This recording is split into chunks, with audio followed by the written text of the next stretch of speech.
Okay, here we go. And pick up where we left off.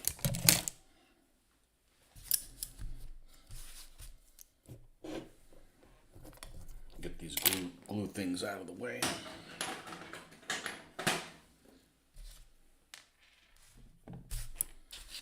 All right.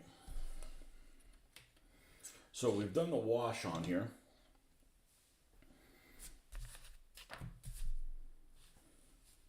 And the next thing that we're going to need to do is on these vehicles. And the next thing we're going to need to do is we're going to put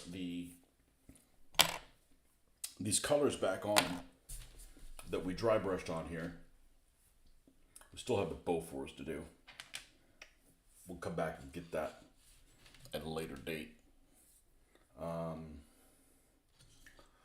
But let's take a look at how of bringing up one of these Morris tractors all the way up. So we're going to grab the same base color that we used, which is light stone. I know this is kind of hard to believe that this is the color that this was, but it is. That's the color that we airbrushed. So we're just going to grab a napkin, the one that we used for earlier.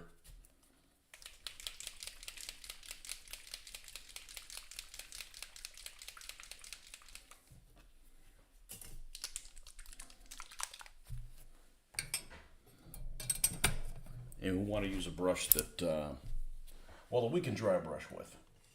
One that's relatively soft here, that hasn't been abused too badly.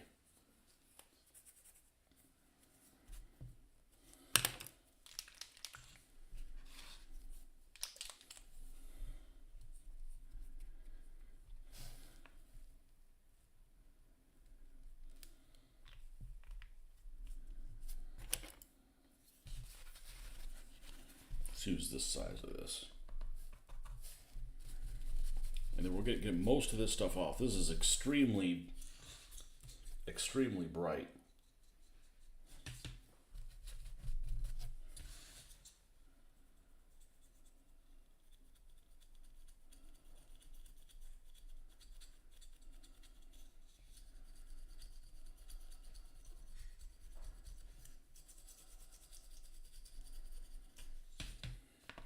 I wish there was a brush paint that was equivalent to this color,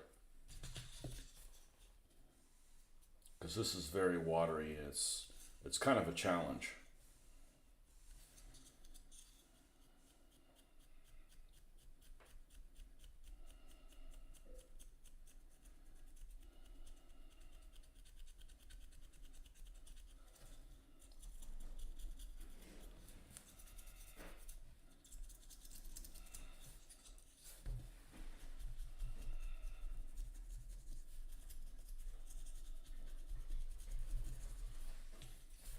And you can already tell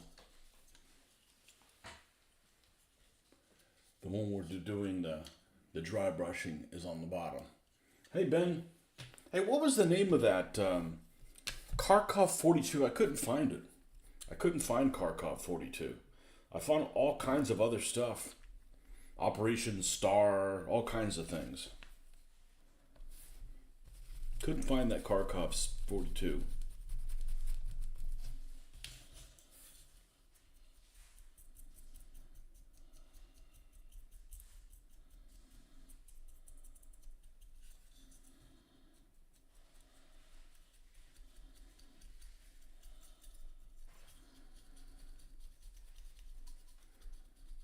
Might as well dry brush this up and down so they got some heavy rain and some of this dust just streaked down on top of this vehicle.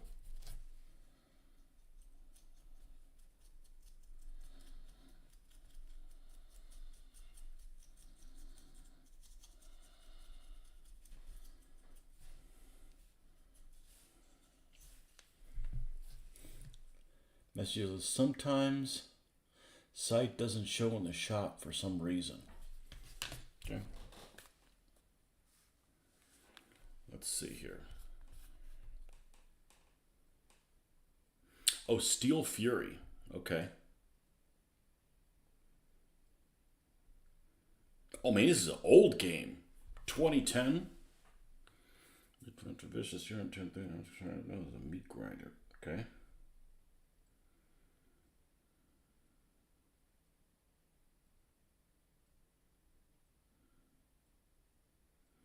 Well, I see a tiger moving.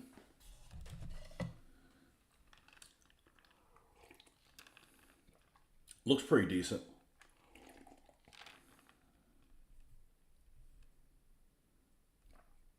Oh, geez. $2.99?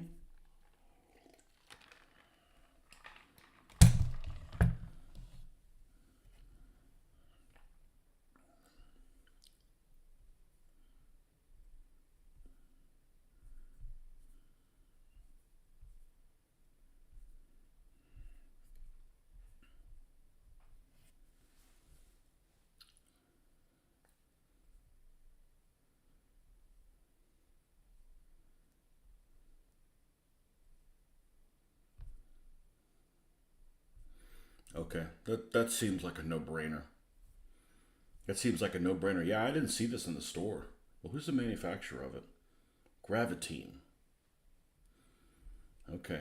Strategy First. I had several of their Strategy First games. I got like a bundle way back when of Strategy First games,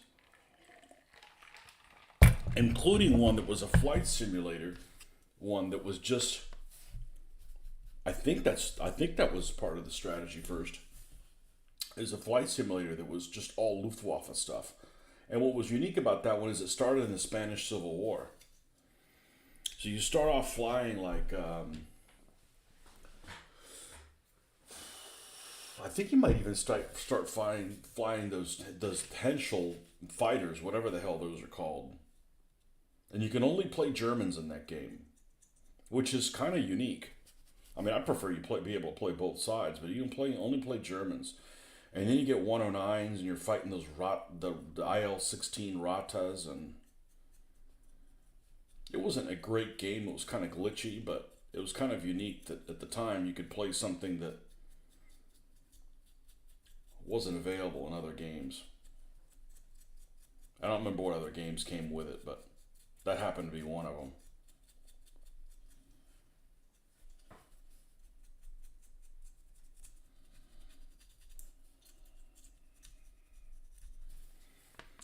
Flying rat.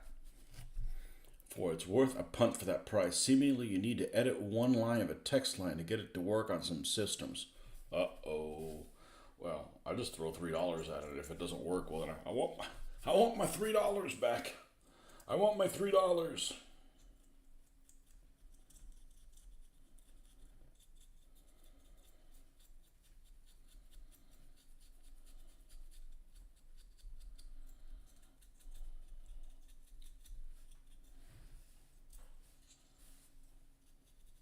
This is such an attractive vehicle.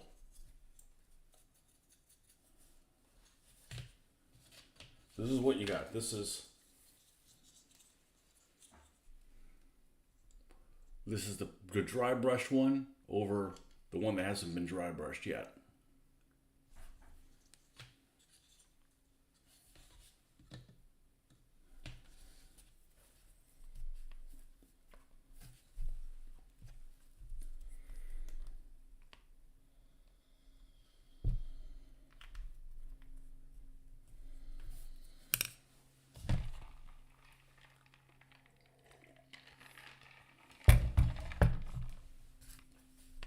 Have you played it quite a bit? You know, the one that's really cheap, and I mean, this is one of these games that I wish I had a running computer when it came out because I would have been all over it, was Steel Division. But I think I've played some of that kind of gameplay, and it's not my kind of game.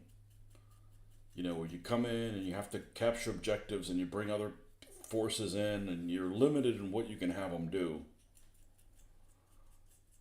It's not really a simulator. It's a bit too stressful for my taste. You got too many things that are going on.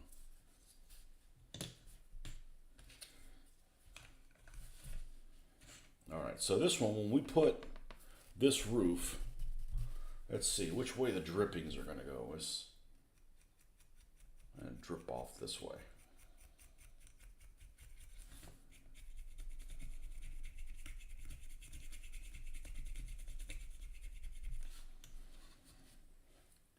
What a cute little vehicle. Not that one, only the larger scale ones. Okay.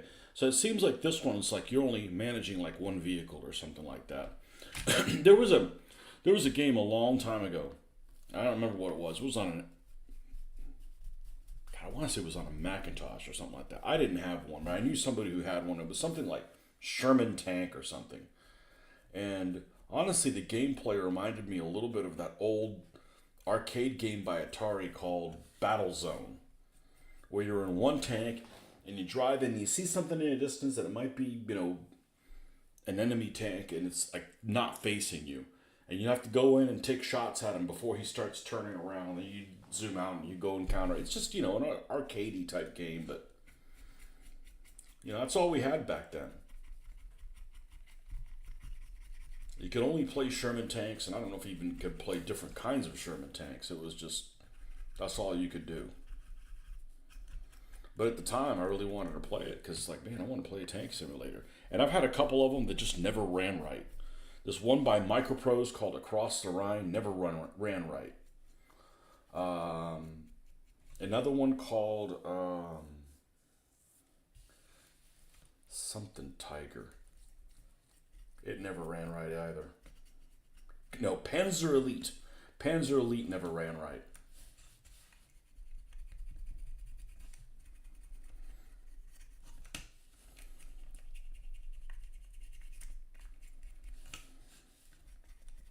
That's why I generally prefer console games.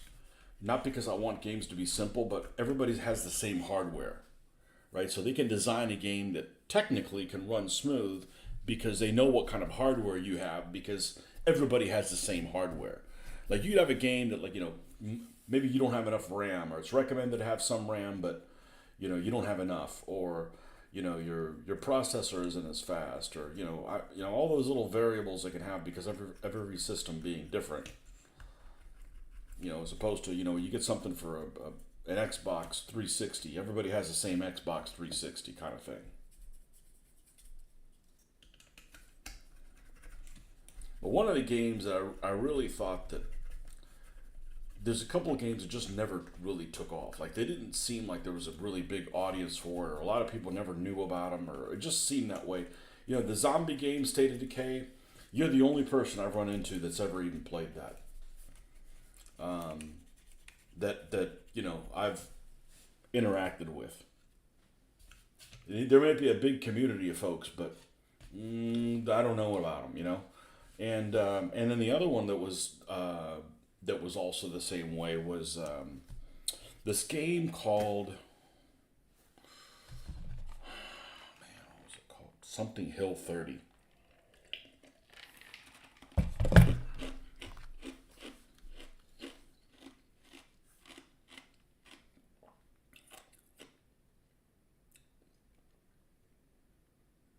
Let's see what it's called. Brothers in Arms Road to Hill 30. And they made a sequel of it. What made that game kind of unique, well, it's available on PC too. What made that game unique is that it was a first-person shooter, but you could give commands to the rest of your squads.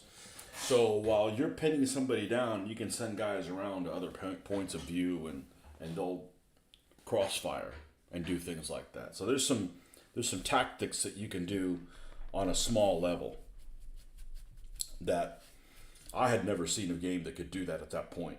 But that was that game came out. When did that game come out? Came out in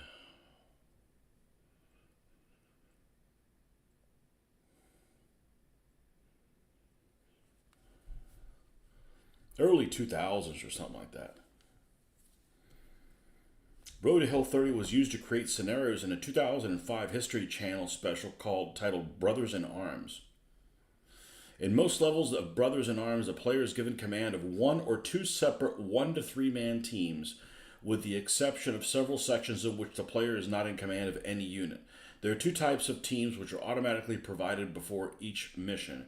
Fire team made up of soldiers with an M1 Garand and the Browning automatic rifle, used to fix the enemy with suppressive fire, and an assault team made up of soldiers usually with an M1A1 carbine and a Thompson machine gun, and is good for flanking the enemy while they're pinned down by the player's fire team. Additionally, some players provide the player with a tank in lieu of a squad, providing players with heavy firepower and mobile cover. The player can man the pencil-mounted M1919 Browning machine gun on the tank for additional suppression.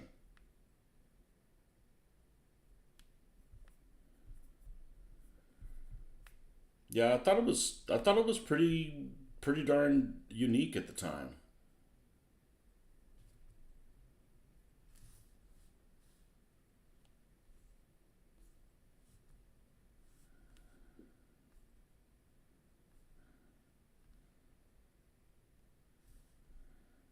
See if we can get a screenshot of this thing on here.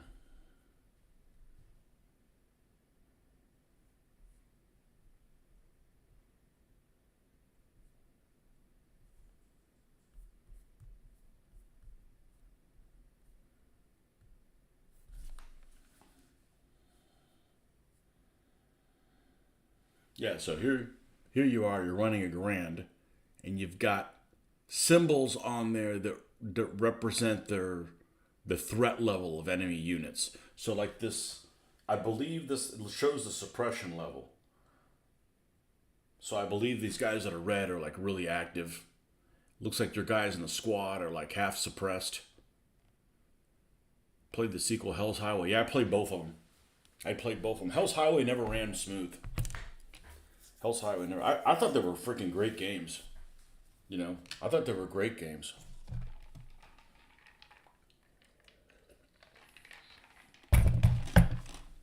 By the way, that's the kind of stuff I want to simulate. You know, you're running only half a squad or two fire teams or something like that. In this shit that I play. That's whatever it's called.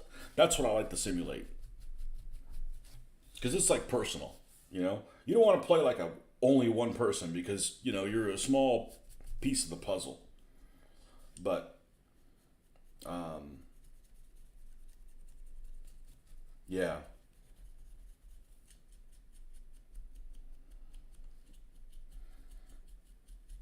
Face about. That's what I meant. That's the level of simulation I enjoy. Maybe one person running a squad, but every person running like a platoon, that's just too much. That's not a skirmish game. In order to keep it moving, you're gonna have to sacrifice detail. Yeah, I have them both. I still have them both. There was a World War II mod fan for Arma. I never played Arma. Arma, I believe, came out in that time period where I didn't have a functioning computer. I had a computer from like 1999 to 2004. And then from 2004, I got a different computer and ran that one until like 2012. And then I didn't have a computer from 2012 until just before the pandemic, 2020. So I missed out on a lot of games in those like 8 years.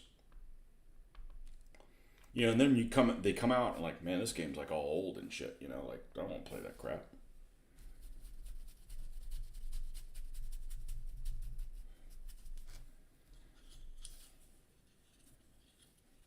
And now I'll probably always have one because, well, I need one to do this.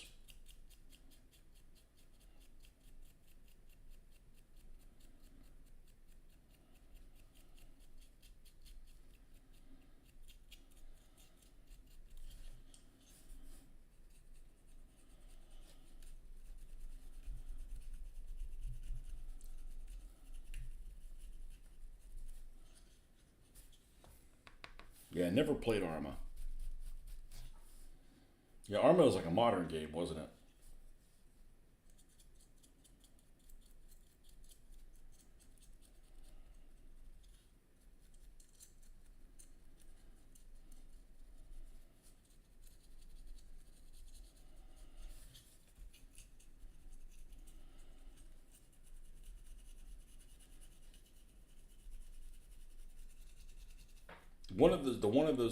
The only one of those that I got that I just really disliked was Rainbow Six Siege, because Rainbow Six Siege had A lot of these like little drone things that you ride around, and it just seemed like it was just dumb. It just focused around it. You had some drones that would self-destruct, so you'd run a drone and blow somebody up with them, and it was just hokey.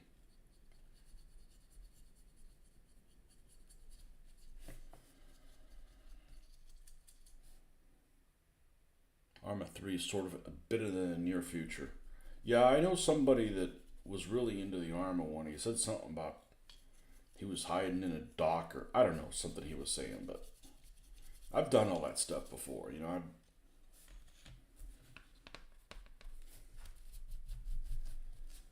Counter Strike, and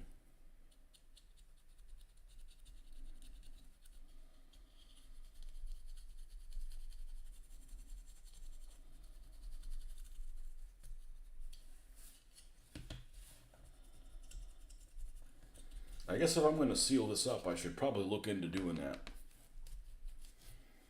I don't know that I have any plastic sheeting though. I could cut this up, but we're going to have to use epoxy to glue it. That's super glue is not going to glue that into place.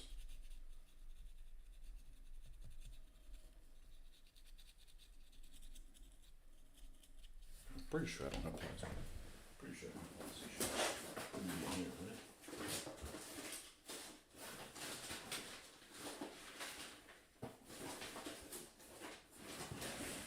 I mean, I could use wood, but then it'd be like all like grainy.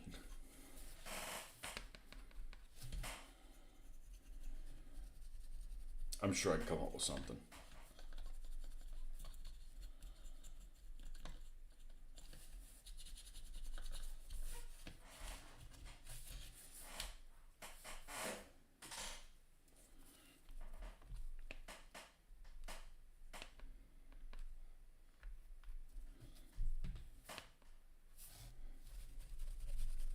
But I'm not much of a retro gamer, so I don't think I'll ever play it again.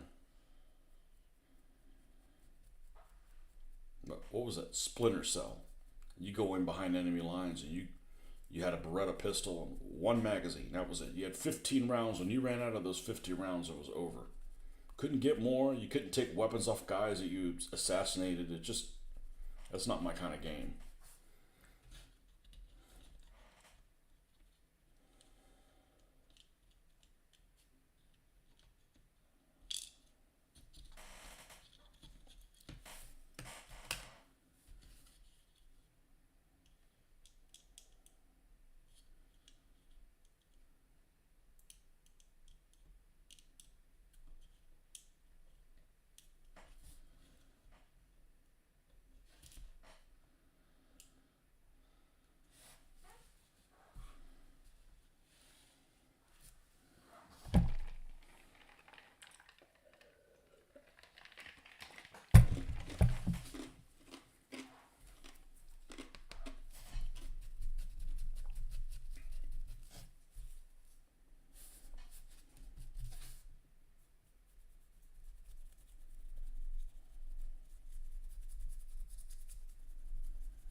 And then the center part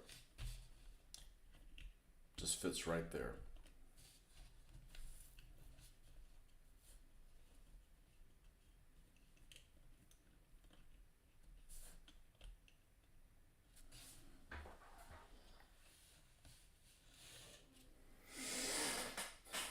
All right.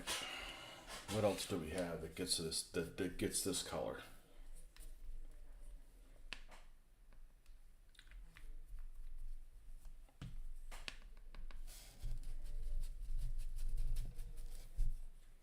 Let's go ahead and do the actual 25 pounder itself.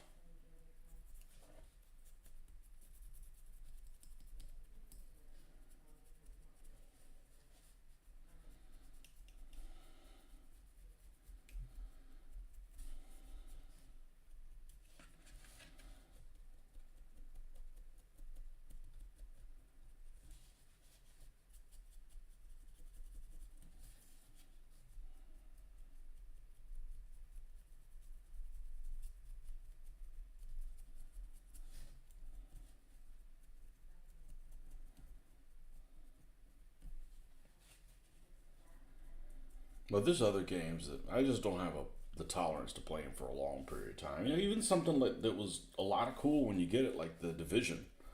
I really enjoyed playing the Division. The Division actually came out just before COVID. Like, you know.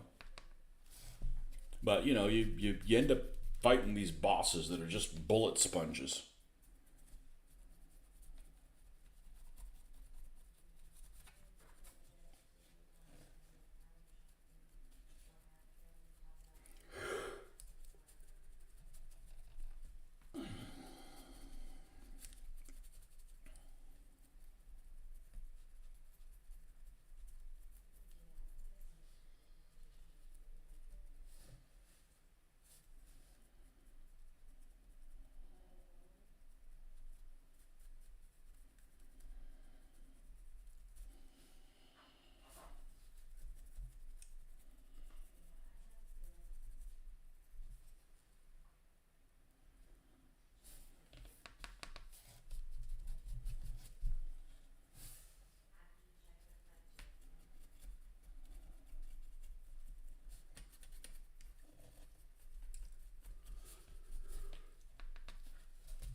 There aren't a ton of rivets on here, thankfully.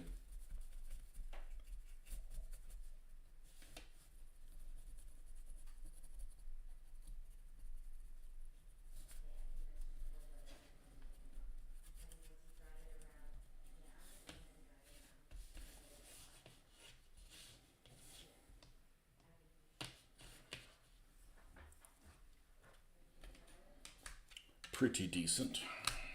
Pretty decent looking. I'll be right back.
Okay.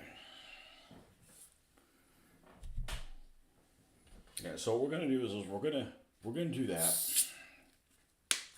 And what's the next step? The next step is paint the tires.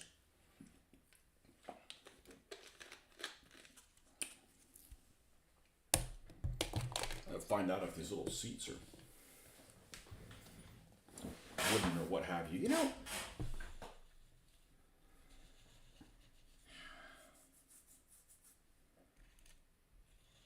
you can't. Yeah, you can't really see that much inside of them. I just hate having to stop and like figure out what am I going to do for the windows. I don't have the plastic. I don't have any plastic sheeting handy.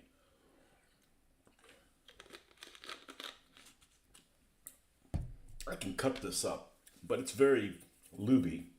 It's going to take epoxy to glue it back in its place. I really don't want to do that. But I will, if that's what it comes down to. If that's what it comes down to. Let's just keep powering through with a 25 pounder. Let's just see where this takes us. Let's just see where this takes us.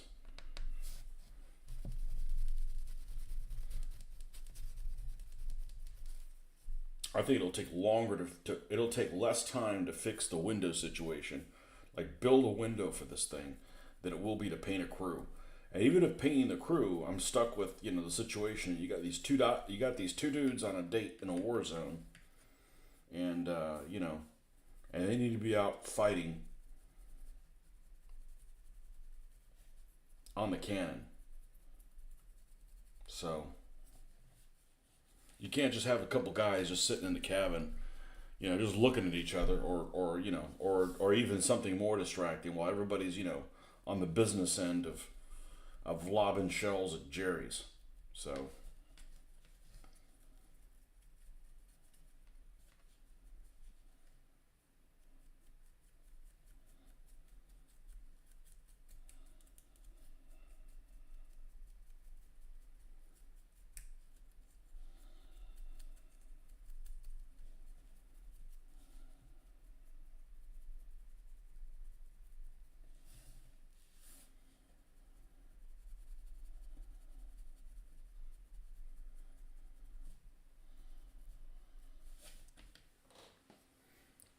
Jerry lobber.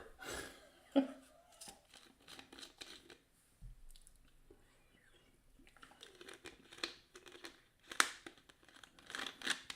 was reading an excerpt on one of the accounts in Panzertruppen, and the commander, I believe it was the commander of the 8th Panzer Regiment.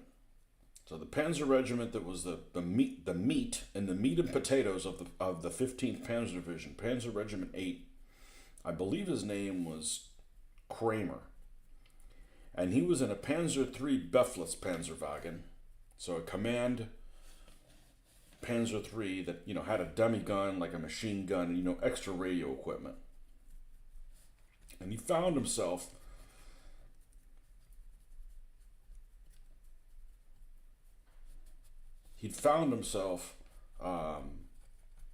leading the assault, or assaulting basically the airfield at Sidi Rezai,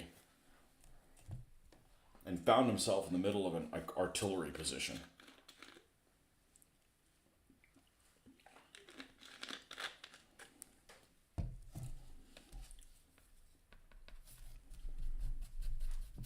Just crazy, zany shit.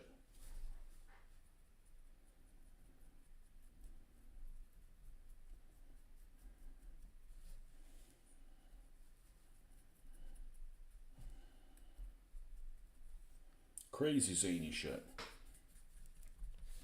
Well, I still haven't heard back from my 3D printer guy. He said he might be traveling or whatever, not checking his email. Hopefully he didn't already go out of business.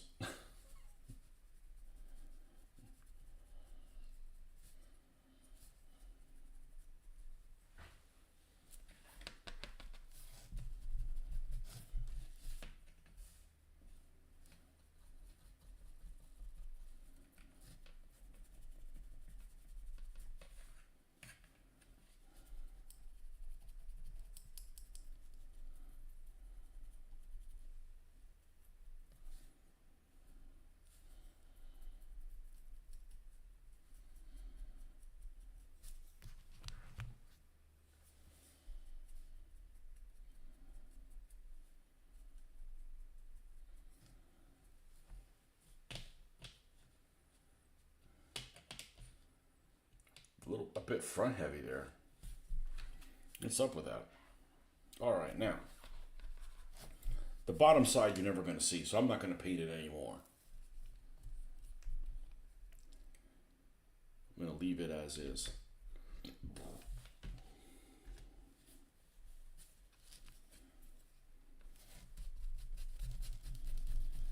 We're going to leave leave it as is. I think I made a small screw up on my Africa Corps vehicles.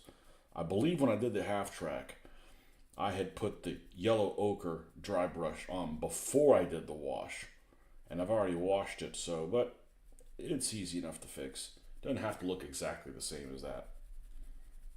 It'll still use the same colors. It'll be close.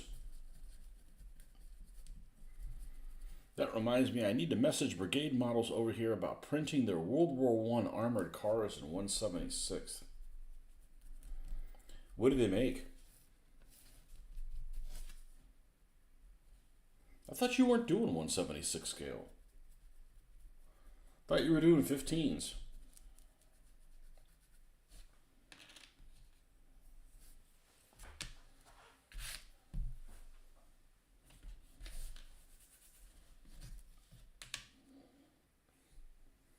Armored.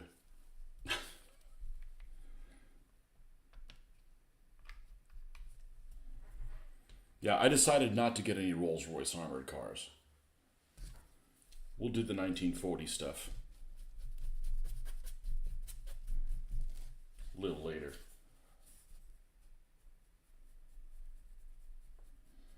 Rolls-Royce armored cars are ugly anyways.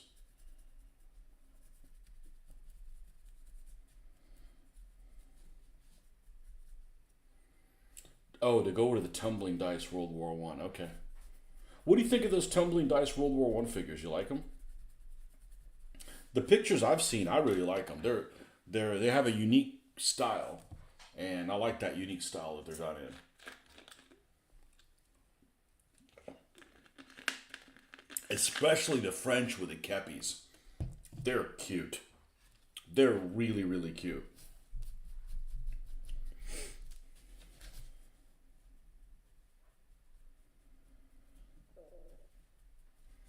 There's an online vendor here in Pennsylvania. I don't know who it is. If it's a guy that has, I think I know who it is. It's a guy that has a store also, and he used to be selling tumbling dice bits and bobs of them, and they have a variety of poses. I mean, yeah, they have some repeat figures. Doesn't matter. I don't mind having like 3 of the same guys. Not a big deal. But that's what I would do. If I had to do World War One, I would do French and German. And 1914 stuff. Okay, so this is done. These are done. Let's move to the Morris. The other Morris. So let's rinse this out. It's funny, you look at like the Turks that Tumbling Dice makes, and it's almost like 2 poses, or like a whole pack of figures in all the same pose. But like the Western stuff, the Germans, the British, the French, they all have multiple poses in each pack. But like the Turks are all like in one pose or something like that. At least that's what it seems like it is. Maybe that's just how this guy's got them grouped. Okay, Portland Stone.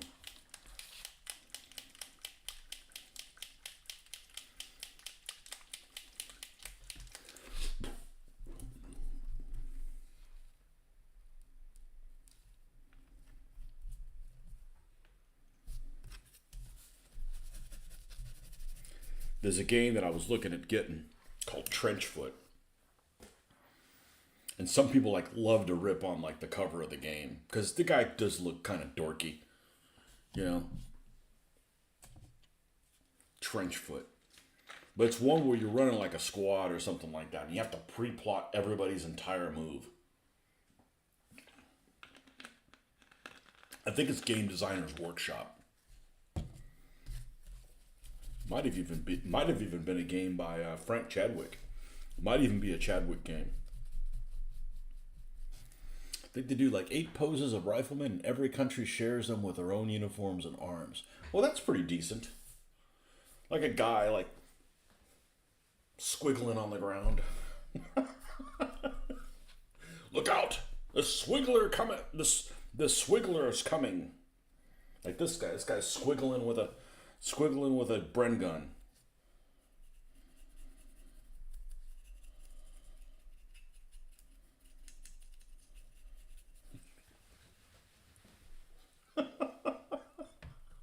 Just sitting on the ground.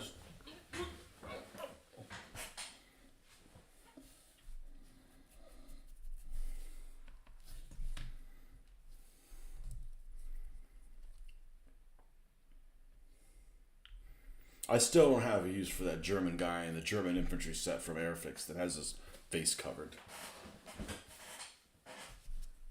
Like he got shot in the face or something like that. Shot in the face, but his hands still operate just fine because he can cover his face with them.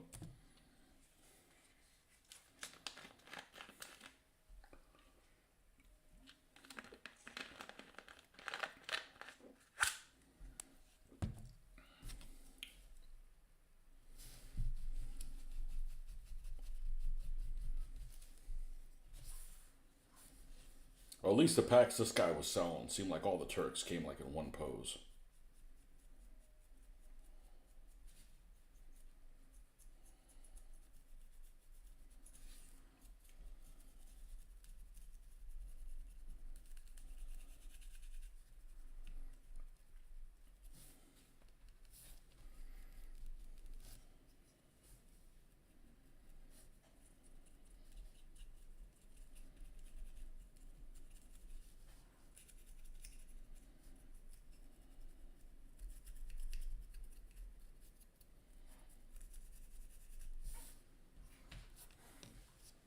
Or Italians and Austrians or something like that. The turncoat Italians.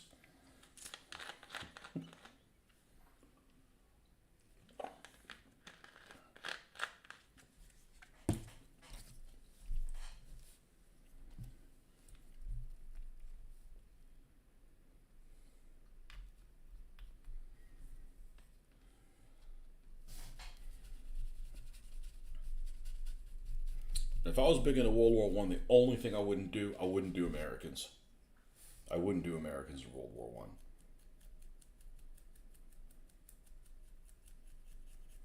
Just happens too late.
So this is a tarp and that's a tarp too, but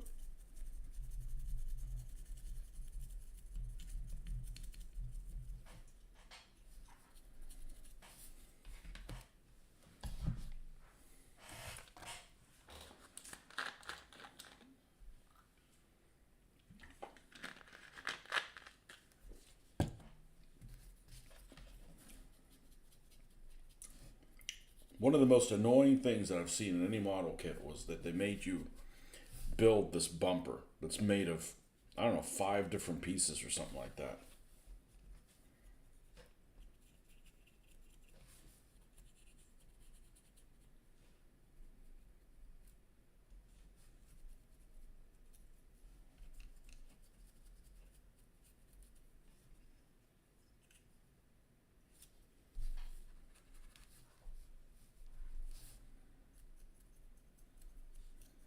Yeah, they might just use the same bottom section on each one of those. It's the same dolly.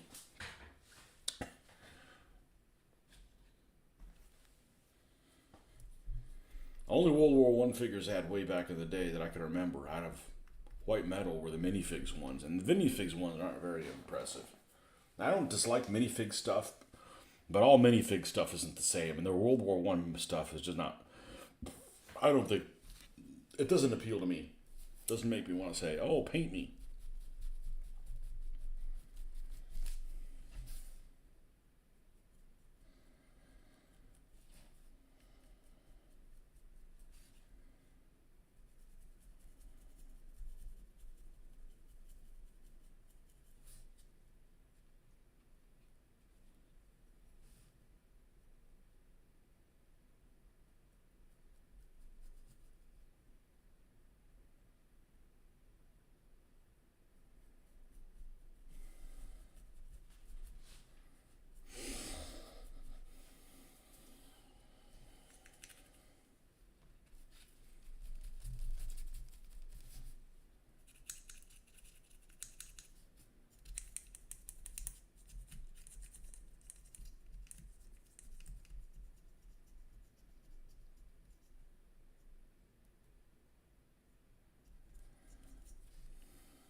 short streams for airbrushing did seem to bring new viewers in. Yeah, I don't.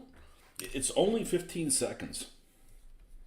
It's only 15 seconds. Yeah, people I've never seen before just showed up. So I'm going to start every time I do a normal length stream. I'm going to go ahead and do a short one too, just announcing it.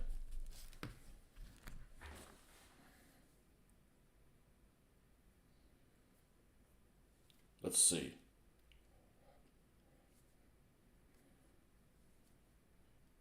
Let's see what we got here.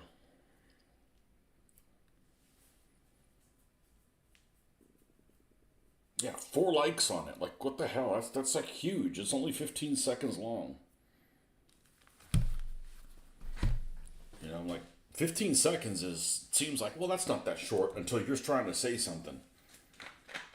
Maybe I'm just too long-winded. Well, that too, but 15 seconds, 15 seconds.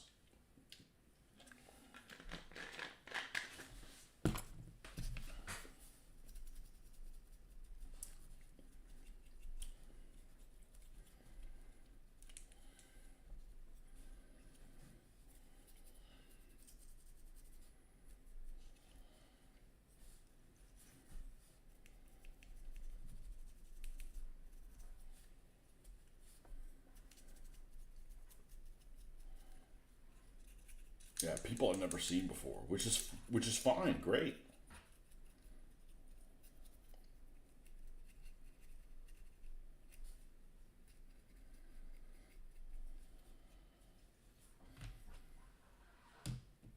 Okay, there's that. Now I'm gonna put this and see if I can't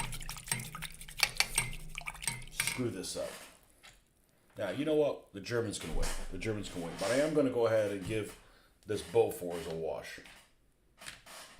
because that's gonna need to dry out at some point. Hey Jeffrey, you fought convoy battles and raids on the Otranto Barrage, inspired by the scenarios in Phil Dunn's Sea Battle Games. Boo.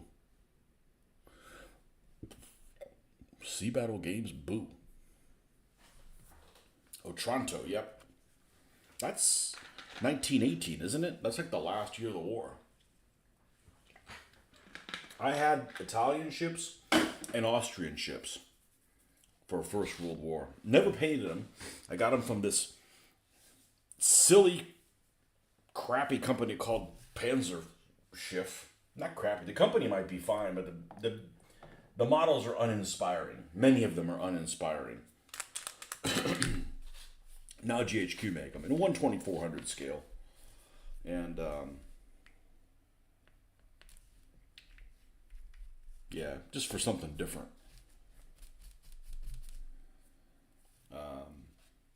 Never was a fan of Panzer Schiff. And the problem is they used a lot of like repeat looks for a lot of their things. Like, to give you an example, they might have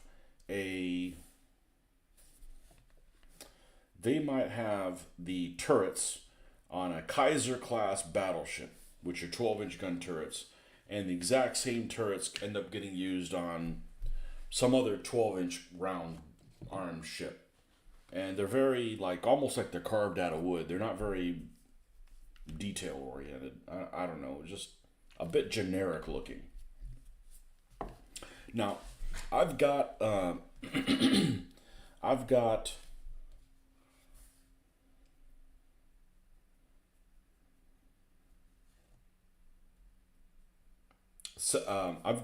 one Panzer Schiff model left, and it is I want to say it's a captured Yugoslavian destroyer that the Italians took over and added it to their navy, called the Premuda. And it's a relatively large destroyer, almost like maybe like a Moss class destroyer for the German Navy. And it's a pretty decent model. Pretty decent miniature. That particular one.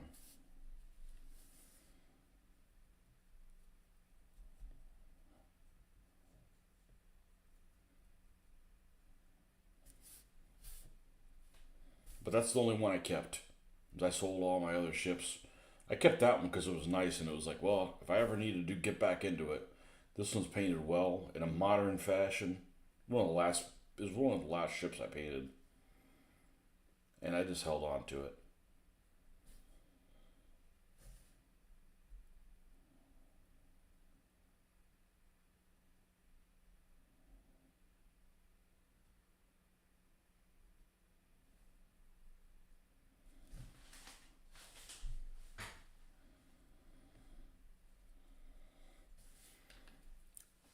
It's a couple times. It seemed like that whole engagement from 1915 until 1918. A lot of the Italian, Austrian stuff involved with like bombardment of the island of Lissa. I think there was like a telegraph station or something like there, and there were just like train shots going over there and bombarding it, and it's out in the middle of the Adriatic.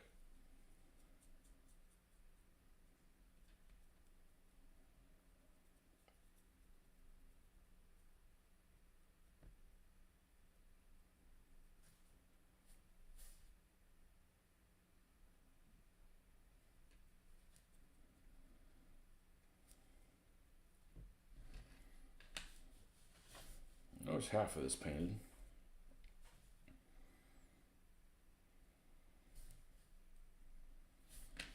Yeah, I'm like falling asleep. I got a decent amount of sleep last night.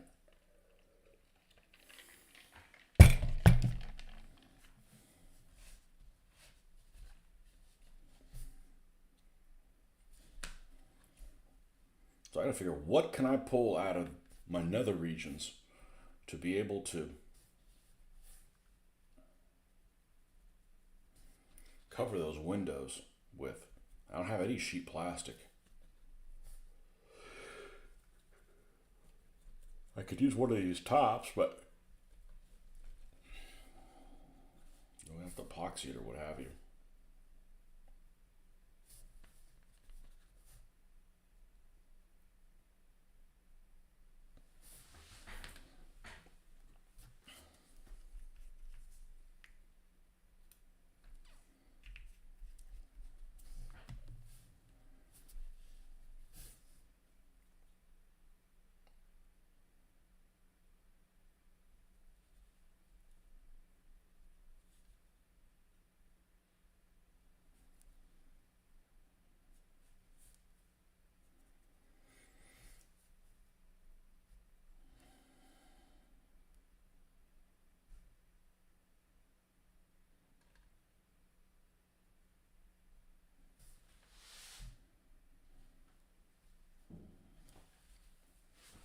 All right, that's pretty much about where we need to be with that.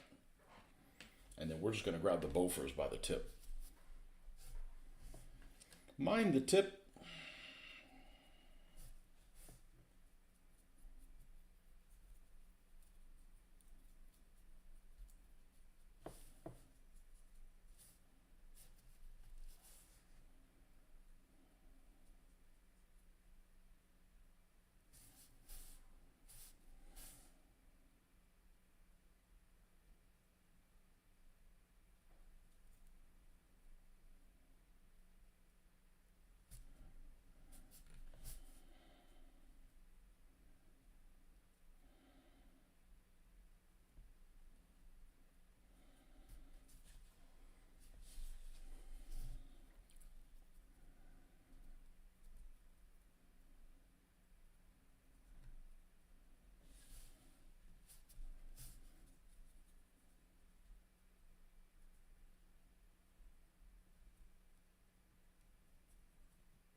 front of this thing, and then we're going to have to let this dry.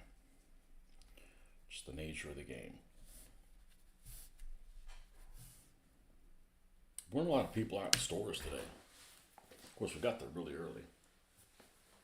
If all the lazy bodies woke up.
And this is going to have to dry for a little bit.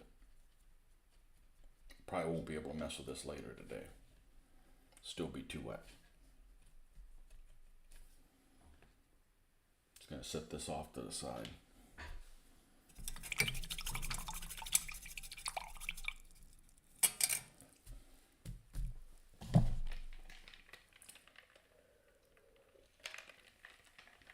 Okay. So we did the initial dusting here, or the initial paint right back on it. Let me see if I've got some plastic sheeting I'm willing to cut up.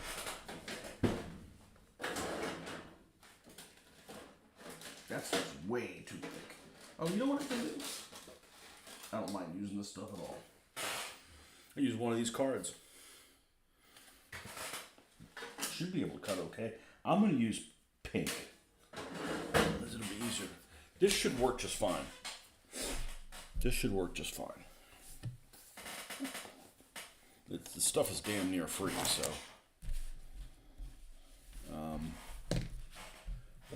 We're going to want our little ruler. We're going to want a pencil. That way it doesn't smear. So I'm going to use a little boy's room and I'll be right back. And I think we should be able to knock this out of the park with this.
I had to make some coffee. I'm like falling asleep. Like, I think I got a good night's sleep last night, but.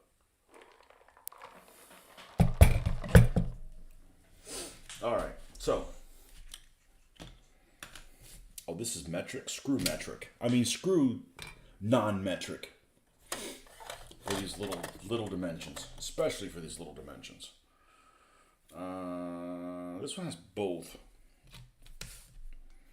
It's a lot more. I feel like there's something better I can have. Well, this is, like I said, it's actually probably too thick. So we're going to cut a piece that is going to go from one side to the other. So let's see, in centimeters, I wish I could do it in millimeters, but looks like 22. Well, I guess it is millimeters. 22 millimeters. We're going to go 22 millimeters across. All right, so I'm going to take this pencil.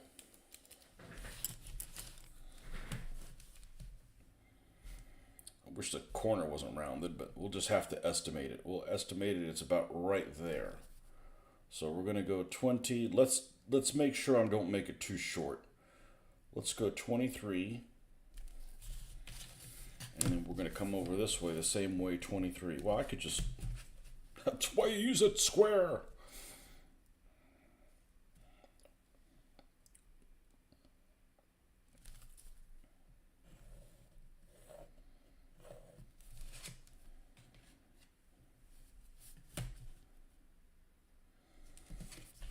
All right, we're going to cut this across. And...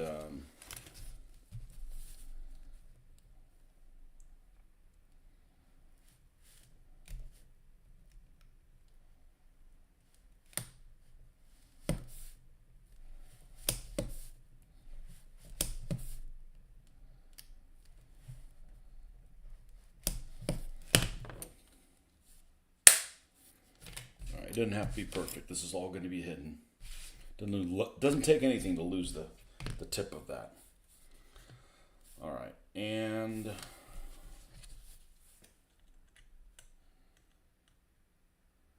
let's go up. I know we need to make it bigger than we need it, but damn it, man. It's a bird, it's a plane, it's damn it, man. Let's go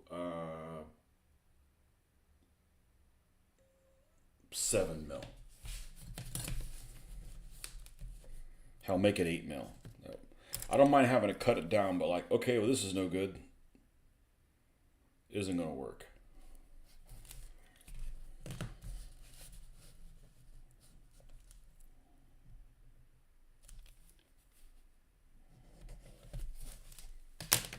It's a little too, I wish it was a little thinner than this, but this is what material I have.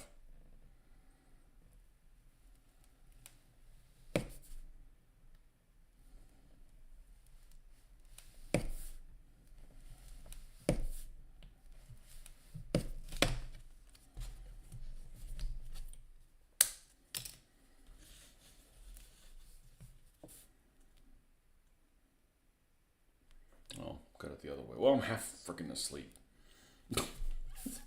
Now we'll cut it 22 millimeters. Hoi!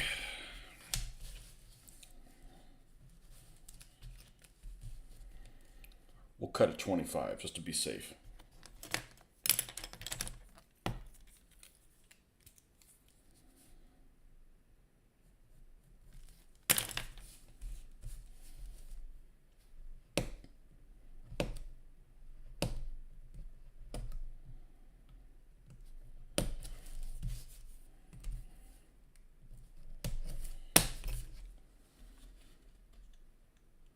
Okay, obviously it's plenty big, so we need to cut this down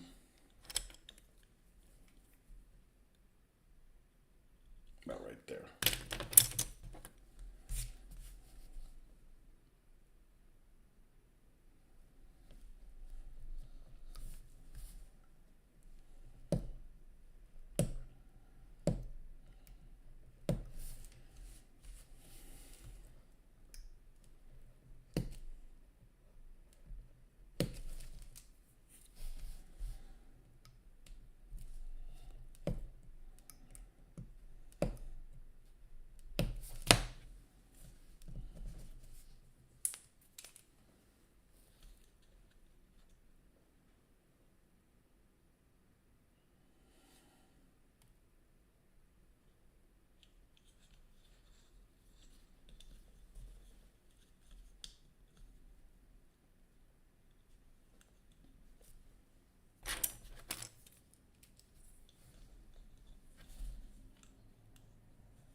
cut a little bit bigger than that.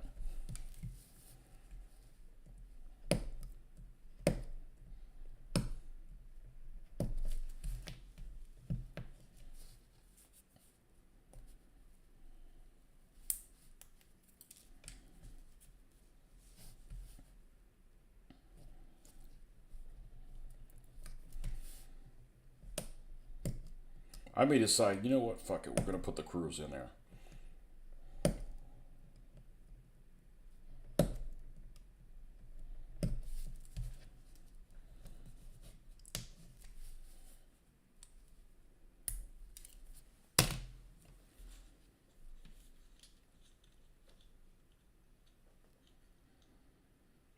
Okay, well, other than the height, that's pretty darn good. Other than the height. So let's go a little bit taller than we need it to be. We also can reduce it.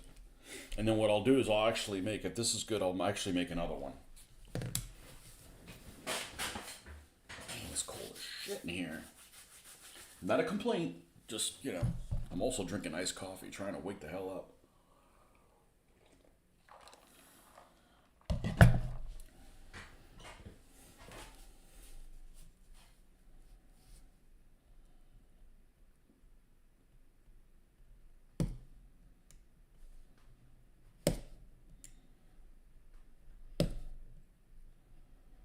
Oh, how stupid of me. I didn't put the little, I didn't paint the little HE things. Well, we can do that after this.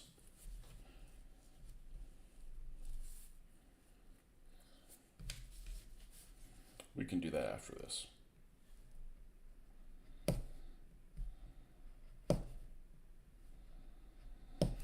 Yeah, the traffic on the highways is stupid this weekend.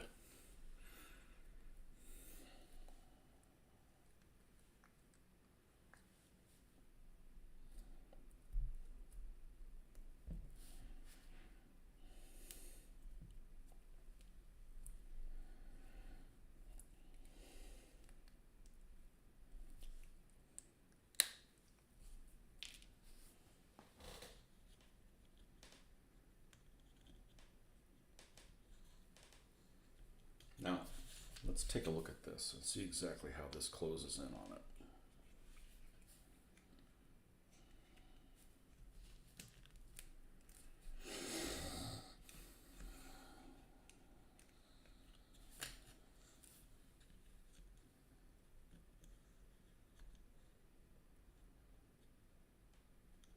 Alright, so this needs to be a little bit narrower. So I'm going to come in here and we're going to take a little bit of that off. Okay, let's see how it fits laterally.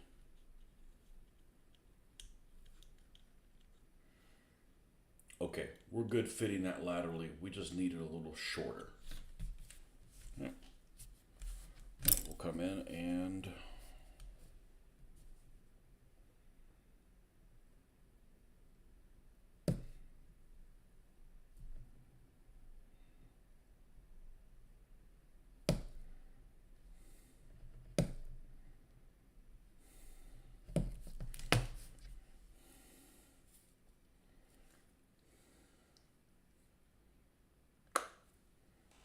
it's really, really small. Let's try doing this.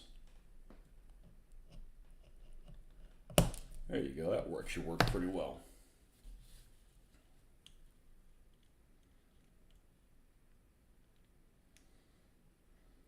Yeah, I feel like I need to take this down a wee bit.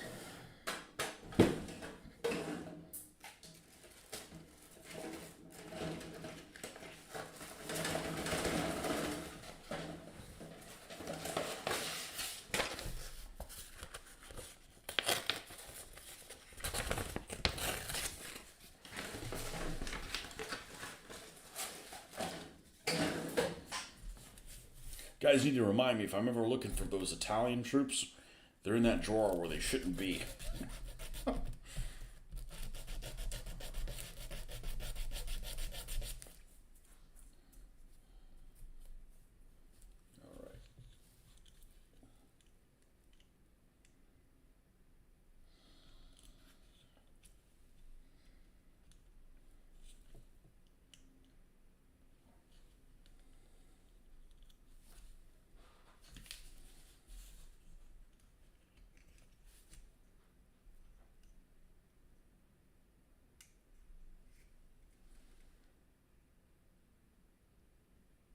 All right, I just made an executive decision. I'm not going to put a crew inside of them, and I'm not going to cover the windows. I'm already exhausted, and I haven't even put one in. It's not that noticeable. It's not that noticeable. And just to be safe, I'm going to end up painting. I'm going to hand paint the inside of this in black. I'm going to try that on one of them. Let's just go ahead and hand paint the inside of it in black. This is zero shine. Is this craft paint? That's what we're going to use.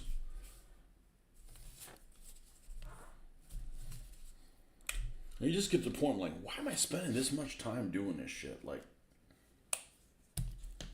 this is a War Games model. We're not going to enter IPMS anything.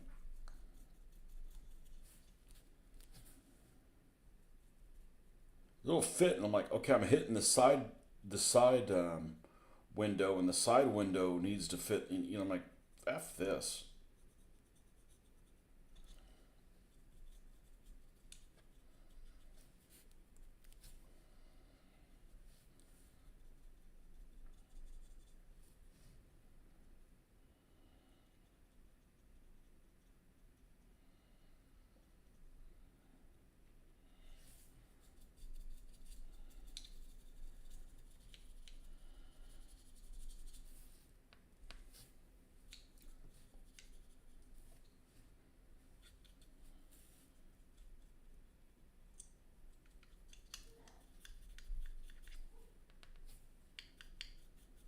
This craft paint's pretty darn decent.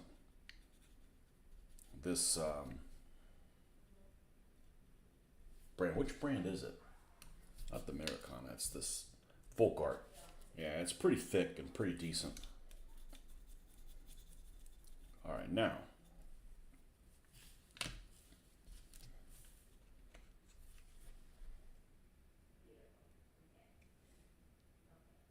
Hey, you can't see diddly dick.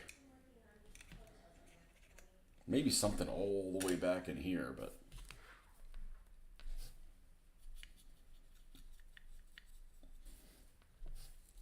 yes, this goes on really well too.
You can't see anything in there.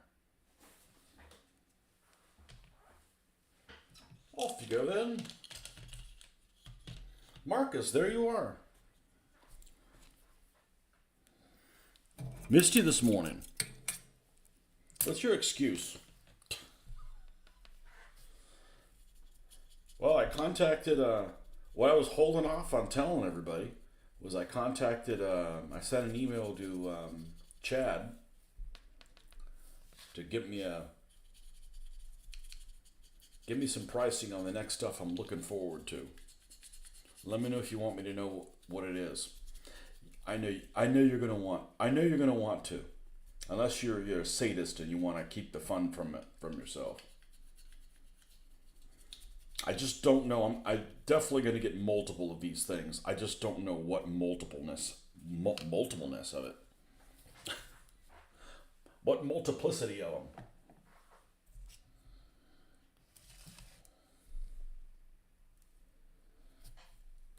Actually, there's a lot of things that are missing.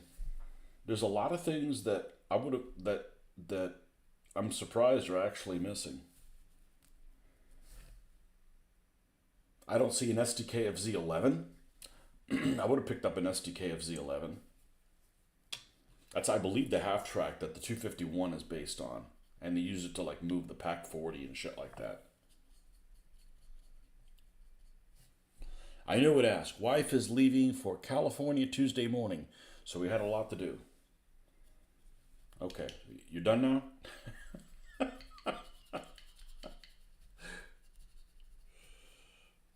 Oh, I'm curious. I already have another list of 6 for Chad, but I'm going to hold off for a few weeks. Yeah, I don't want to go crazy. I want to be like, So what is it that I sent him? Hopefully he's not out of business. He's probably traveling for the holidays. I sent it last night. I spent a long time thinking about it. Let's see. And I don't think I'm going to get an A9 from him. I think I'm going to get whatever I get around to doing the A9s. I'll just do the Plastic Soldier Company A9. Same thing with the honeys. Let's see. Sent. Okay. From Kulan. Sounds like a bad word. That guy's got a case of the Kulans. Panzer 2C, Panzer 2F, Panzer 3G, Panzer 3H. I'm going to skip the F. Not because I don't like it, but because if we're going to do the 15th Panzer, I'm pretty sure none of those came. Those from Kulan. Night Sky Miniatures, Panzer 4E, SDKFZ 210/1. Not the one with the 20mm cannon on it. Not armed with anything. Just as a prime mover. Wargame 3D. Matilda 2 with 2-pounder turret. And I'm definitely going to want a turret by itself. Because we're going to... So definitely a Matilda with a 2-pounder. At least one of those. And the 2-pounder turret by itself. Because I'm going to replace it with that other Matilda. So I'll have at least 2 Matildas. I don't know if I'll get more than one additional Matilda to make a pair. An A10 and a Marmon Harrington Mark III. Yep. That's what we're going to go with. It was either that or like, I can't do that and the Italians at the same time. I'm like, we'll do the Italians when we do some of the earlier vehicles. When I get the Mark 6s and shit like that from... And I was going to order the Crusaders from S Model. But the guy that I have in my shopping box says he's on vacation. I'm like, well, there's no point in ordering him if you're telling me he's on vacation. No point in ordering him. But just to kind of put it in perspective, the honeys. Whenever I get honeys, I'm pretty sure I want to get 9 honeys. Three boxes of it. That's expensive as shit. I mean, they're like $40 a box by the time you're done with them. So I think what I'm going to do is I'm probably going to do 4 3Hs, 2 3Gs, and then like a pair of 2Fs, and then two Panzer 4Es, something like that. Or like 2 Fs and a C or something like that. That kind of a proportion. So...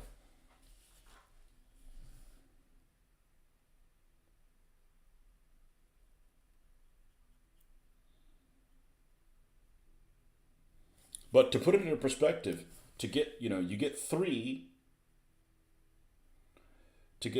honeys cost about $40. You can maybe improve that $1 or $2 from Plastic Soldier Company. To get the Crusaders from S Model, now given the Crusaders don't have any extra commanders, the hatches don't open, etc. Okay, the Crusaders, you can get 6 of them for less than $40.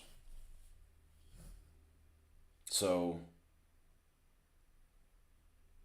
and I'm pretty sure in Operation Crusader, most of them are going to be Crusader 1s with a little turret. Most of them. And I don't know if there was any in Operation Crusader that were close support ones. I just don't know. I got to really go in and dissect that, but we want to see some German vehicles with some red numerals, don't we? Because I'm going to go with the red ones, and I'm probably going to try some of them without the white around them, just to see what it looks like. Okay, let's see if this how this looks in Heidi Hole. I'm actually going to test it with this because it ends up being the same thing.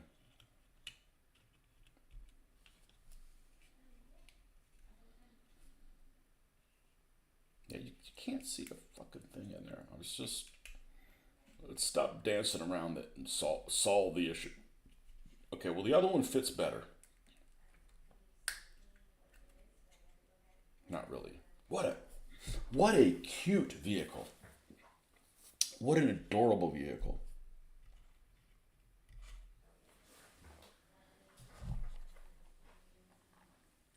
Armor fast to the Crusader 2 opening hatch. So here's the problem with it. Here's the problem with the Armor fast one. You said they're out of production. With a hatch that big that opens, with a model kit that doesn't have an interior, there's going to be a lot of open space that somebody's going to need to be, that needs to take the space of it, or it's going to look like it's empty. Do you have any of those Armor Fast ones? Do you sent you my latest progress on the Kulan Panzer 2C? Okay. Is it okay if I share it with everybody? Like, hold the computer, hold it up to the, let me find it in the right place here. Oh, here. Let's see what we got here. Oh, damn, cute. Ah, I recognize that guy. I don't want to steal your thunder.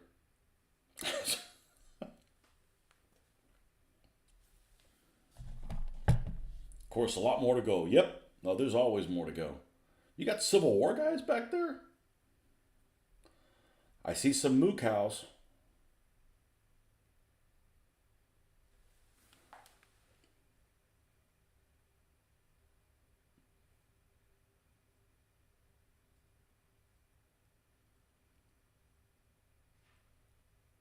Yeah, I actually like the Plastic Soldier Company figures. The stock ones that come in the tanks.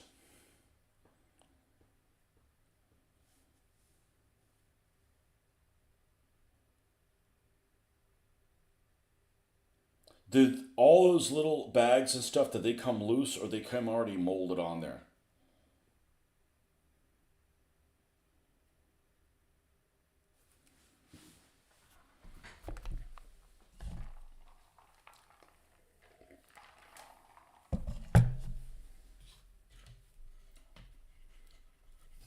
I gotta sit down and read some. I gotta sit down and read some of the history that's in that book, because there's some, and there's not a ton of super detailed stuff in there, but there's enough that it's pretty crazy. You added the Vasa can because the light was broken off. Yeah, that's a good save. That happens.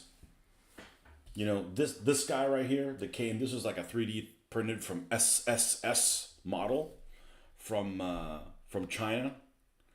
Had a couple lights and stuff here, and I mean, I was so careful taking it apart, and they still broke on me. It's just so delicate. The Chad stuff is much better than this. This isn't bad, but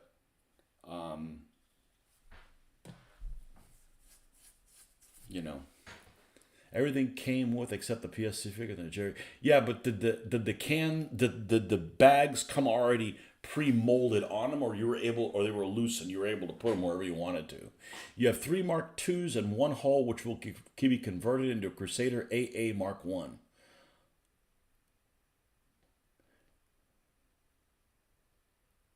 I see. Okay. Well, don't you were the one that was telling me that, is it Friendship Models? They make a bunch of Crusader stuff. Well, they don't make Crusaders for the desert, but they make like those AA Crusaders. AA Crusader. Yes. You rang.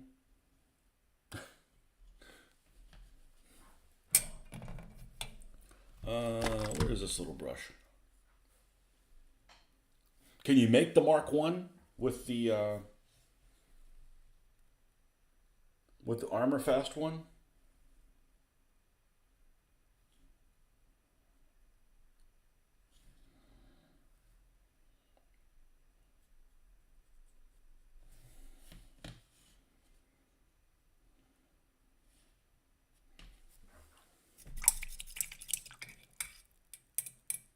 Sandbags, track on the front, and some of the boxes on the back are loose. Okay, so it's the same way that the Jagdpanzer one came.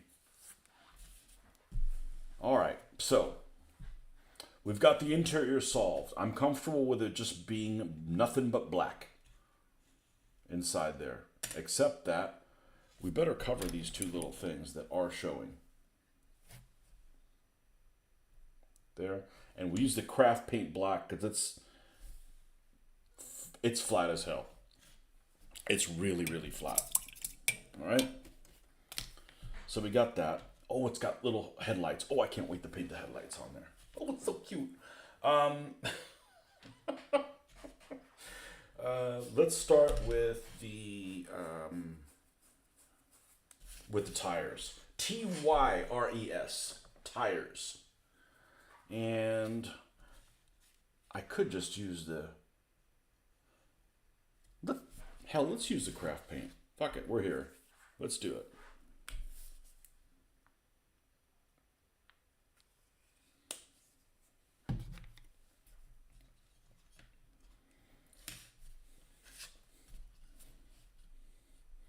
Let's use something a little bigger than this so we can be done this month. No, it's a Mark II only, no MG turret. Well, honestly, I like the Mark II, how it looks the best. I've looked at the Rex at Operation Crusader, and it looks like almost all the Crusaders are Mark I's. And it looks like they're going to have to be either add a little bit of water to this stuff with this, and it just flows so wonderfully.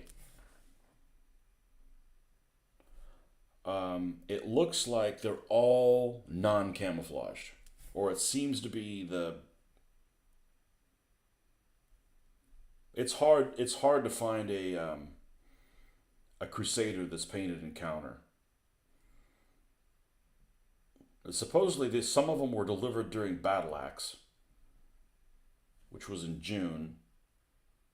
Those probably would have been more likely to be in counter. Honestly, I saw an illustration of one of them. It didn't look right.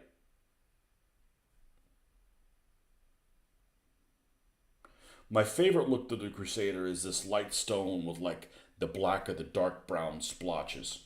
I think it looks really good that way. But that's later.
And I went over a little bit on the rim.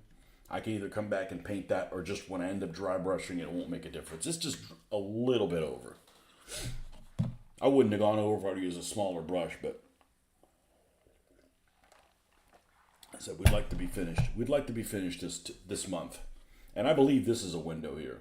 This is like a sliding window, so we'll have to paint that dark. What's the worst 172nd, 176 model you guys have put together?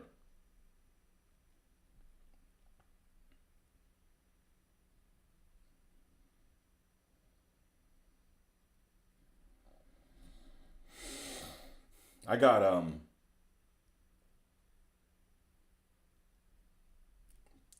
Those Ukrainian ones I have. Skiff. They're pretty difficult. With the photo etching, with bending the photo etching. Like, what am I supposed to bend that with? Now I know why somebody was selling them so cheap. But I have an SG 3/4 ton Dodge truck. It's like something that would pull the 37 millimeter guns. But the suspension underneath is just a shit show. And I just gave up on building it. And I'll probably go back to it and try to mess with it. You know, it doesn't need to look accurate from the bottom. It just needs to be buildable.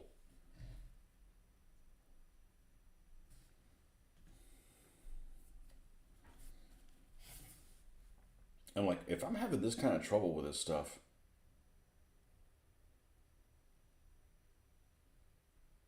there's some folks that gave up modeling when they came across that, if that was the first thing that they did.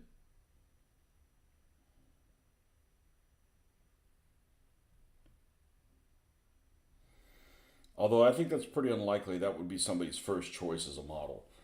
You want to build something that's, a gun or something like that, something with, a cannon, not just a utility truck.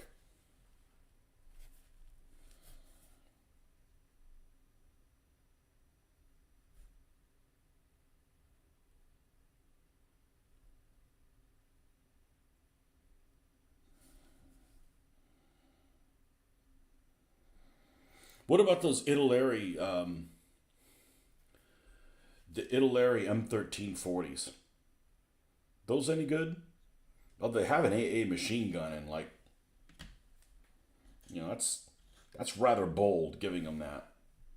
I, I don't think that was very common. I think your least favorite was a Fujimi Valentine. End result was fine, but the rubber band tracks was very tough to fit. Yeah, the rubber band tracks are either too sloppy or too tight, and the too tight is definitely worse.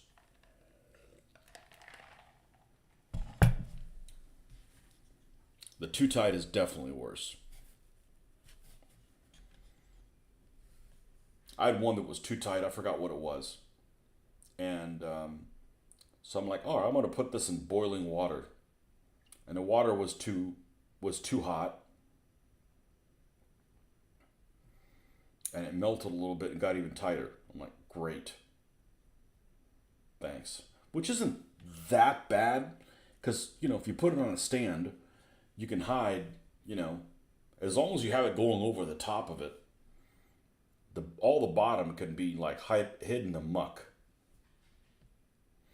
Italeri fast builds are pretty good models for wargaming.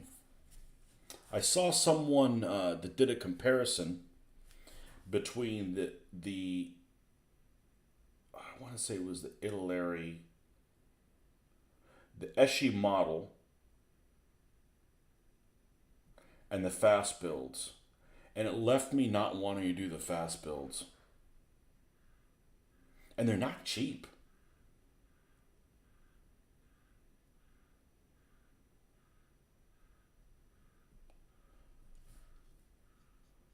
I could do without building the suspension.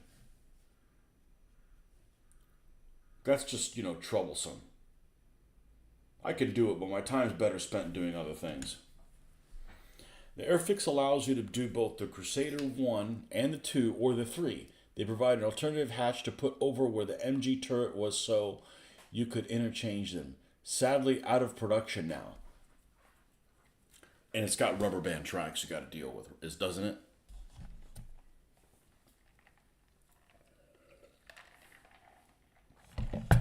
How's the Airfix 88 with the prime mover? Just crappy detail, not worth messing with? Better off getting something else? I was gonna get the Revell one, but it's like $50. It was like $50 to have the STK of Z7 with the 88. That's just too much money.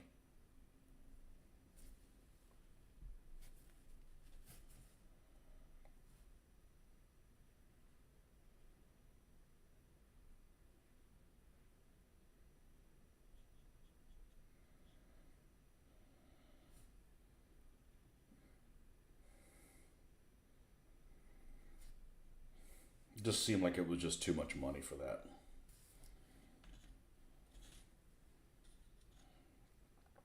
Ooh, a bit sloppy there. It'll all turn out. It'll all turn out just fine.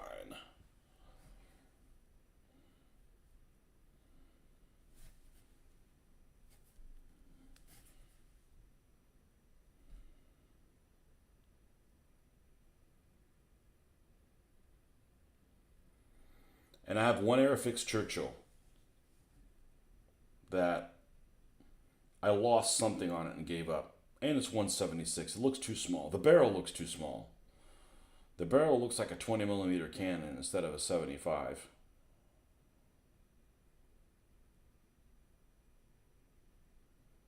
And it's got road wheels galore.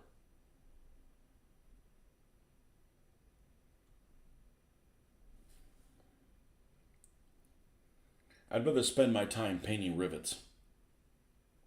Seriously, I gotta paint them anyways, you know. You had a Nito M3 half track that I never finished because the fit was not great and the parts too thin and brittle. Okay, we got all the wizards here. Okay, this is probably a Jeffrey question because Jeffrey's gonna know this because you've been around a while. Sorry, you've earned it.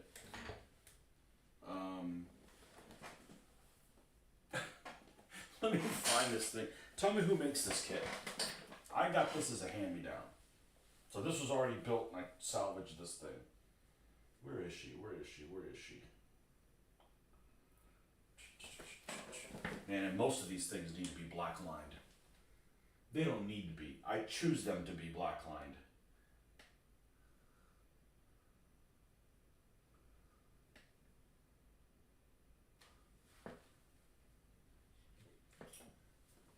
Because remember,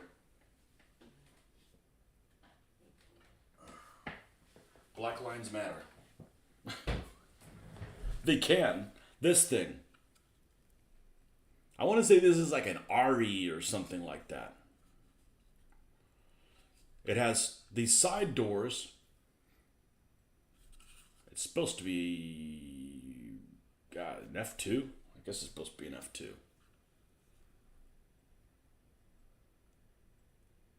I'll never build another Airfix Churchill or Matilda 2 or a Panther either. Suspension is just too fiddly. I don't blame you. This has this, the side doors are molded on here. It's 176 scale. This didn't look like total crap when I got it. So it's this color on the inside. This is not the Eschi kit. No. No, the suspension is all one piece on the side. Might be a Nito. There's nothing on the front of the turret. No vision port. No little flap for it.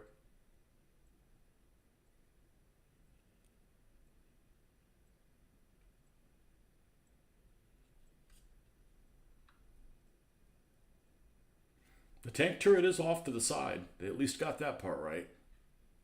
It's not head on in the middle.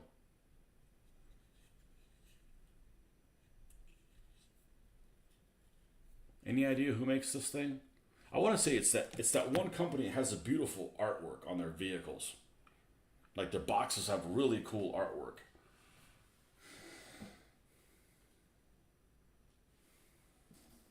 It's okay. It's plenty good for wargaming. It looks all right. It looked like terrible ass. Now the Eschi kit is this one. I hated this thing. This was actually my kit. That I never was able to finish it, and then I grew up and kicked its ass, and it's actually one of my favorite Mark IVs. It's the Frankenpanzer IV. I'm going to take the crew member off so he doesn't fall off. This is the Eschi kit. So we turned this into a late G, early H. Because it's basically a G up to the point where you've got the antenna in the back. As the G had the antenna on this side. Yeah, it's basically a late G, because an H would have had an H would have the muffler and stuff here on the side instead of all the way on the back, which I like how it looks on the back better.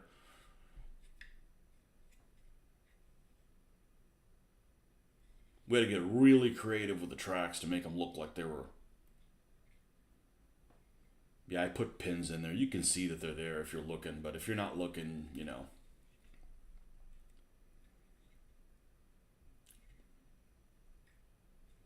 I actually like how it turned out. It's better than not finishing the kit.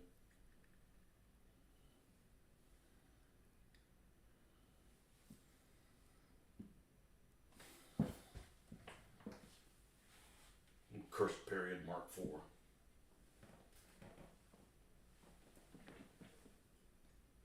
Where does she go? She goes up here. Yeah, I have quite a few vehicles that are rescues. Some that I've had to rescue from myself, some that I had to rescue from other people.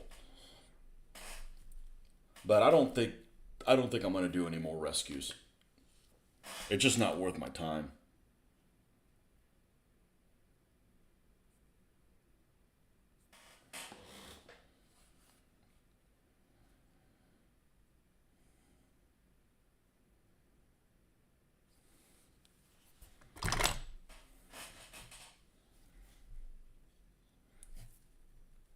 But I can't remember what the name of that company had. Like a maybe it started with an E or an A or something like that. It was a short named company. I tried looking on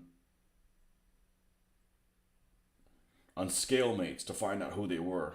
Okay, those wheels are done, so we're going to go back and we're going to do the roof here.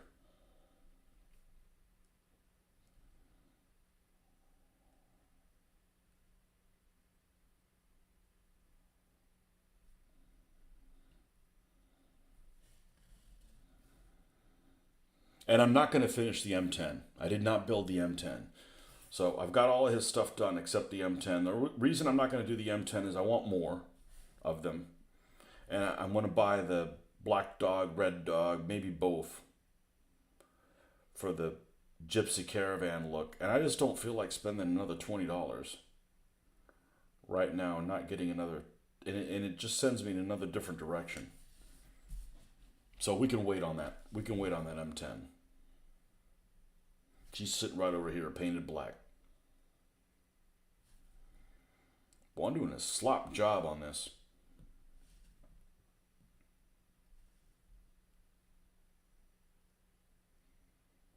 There we go.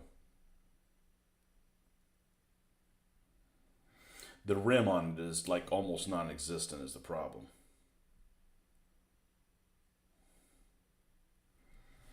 It actually has a better rim on the back side than on the front side of the tire.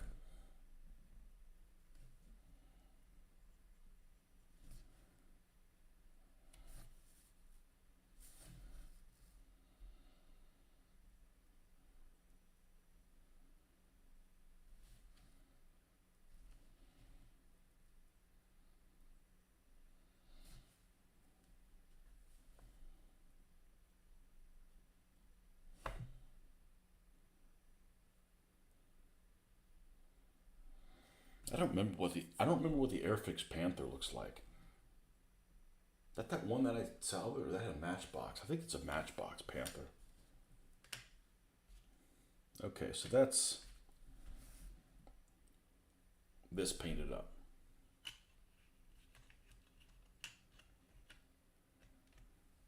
All right, and let's just keep rolling. Let's just keep rolling. We gotta do this anyways.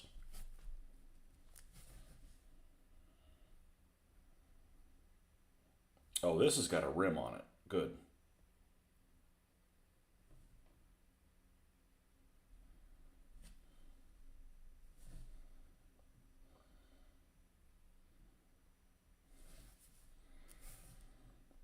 I don't do the wheels in gray, in dark gray. By the time I weather them, they'll look really like light gray. It'll look awkward.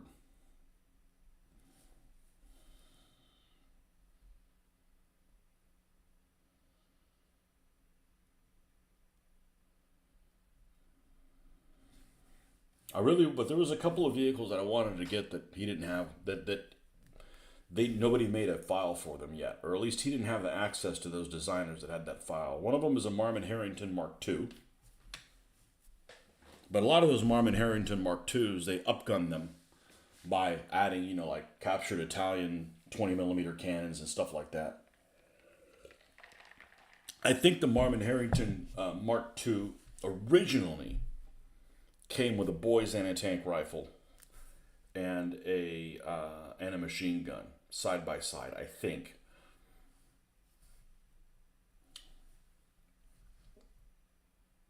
And what else do they not make? The Crusader, he doesn't have access to a Crusader. Not a big deal. What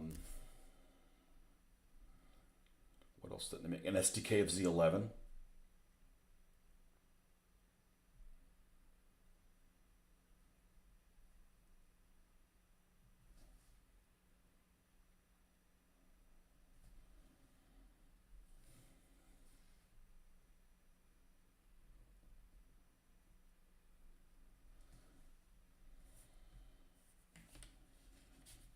Okay, that wheel's done on that side. Let's go over to this side.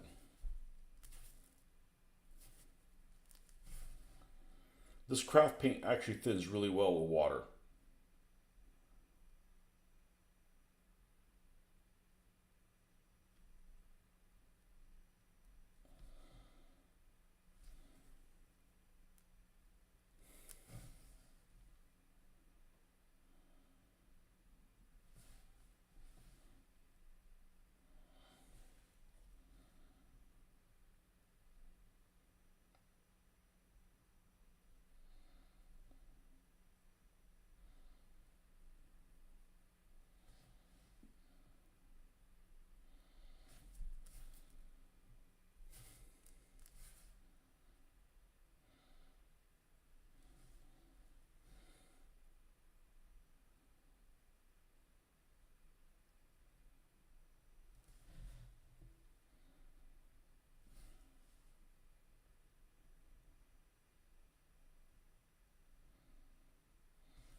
Okay, that one's done. We'll do this one next. I have these two seats here. I don't know if you got to sit straight on the metal or there's a little pad there. I'm gonna look for pictures. I have a feeling it's just metal. Sit your ass on this. This isn't a vacation. This is the 8th Army.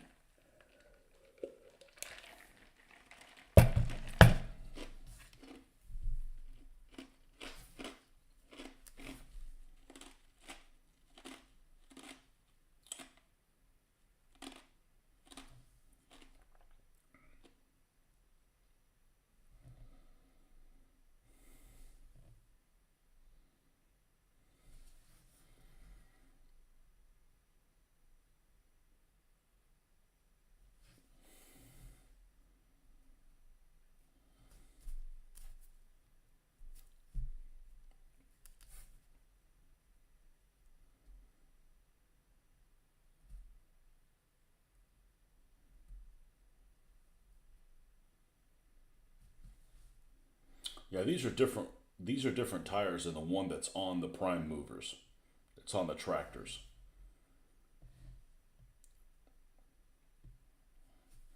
And same thing, the ones on the latrine. I almost call it like a latrine. You looked at the Airfix till you took the turn. It looked like Airfix till you took the turn off. Could it be from Ari? Yeah, I think that's the one. I think that's the one. Ari. They had beautiful artwork, didn't they? Let me see if it's the one I'm thinking of. I remember seeing them in the hobby store, but let's look at RE Panzer IV.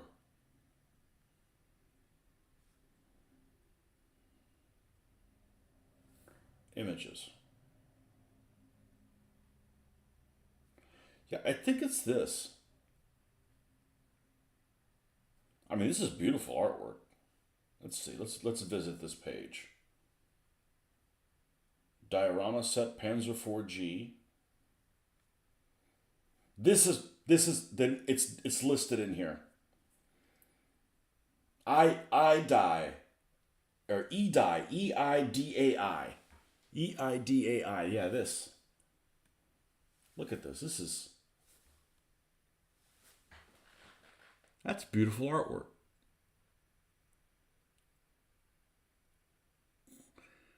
Oh, did they copy shit? That's beautiful artwork. Eidai. Let's look at this. Let's go visit this and see if there's close-up pictures of the actual tank. Well, here's some instructions. This is it. Yep, here's your instructions. Well, there's a quick build. I mean, that's unheard of to have sides that didn't have any plastic tracks.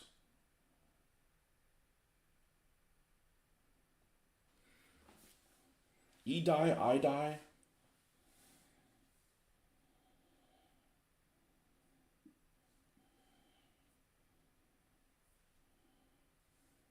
This, they got some cool artwork. Well, they spent too much money on the painter, so they had to steal all the other stuff.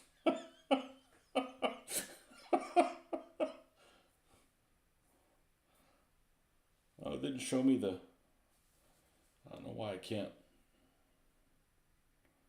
Here's one that has some 20 millimeter war game scale.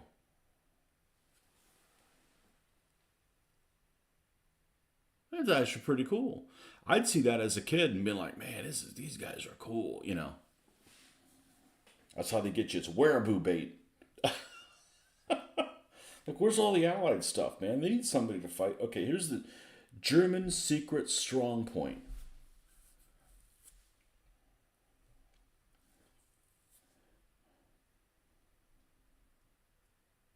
Okay, Ari is an old Japanese manufacturer with small diorama sets which were easy to build. The kits are out of production and no longer available. The same kits were temporarily released by the manufacturer Eidai and Grip.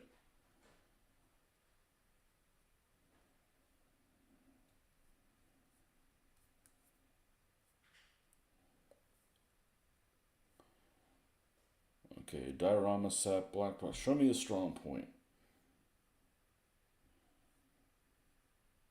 German's secret strong point. Man, this looks freaking cool.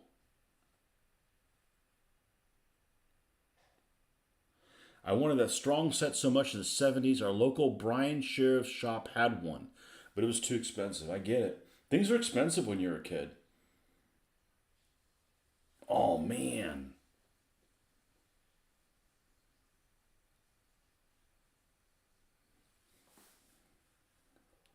Both of us, why don't we both chip in and use it?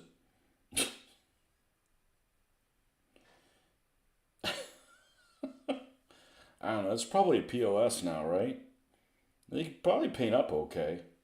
That was a knockoff of an Airfix thing. Comes with the Panzer IV. Comes with a motorcycle guy, sidecar, Kubelwagen. It's like, okay, so who are these guys going to fight? Like, we need some good guys or Soviets.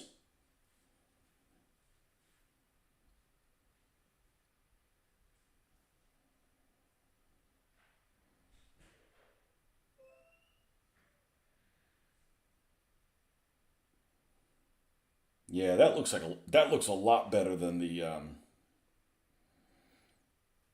Yeah, why don't they make freaking Allied stuff, man? You wearaboo.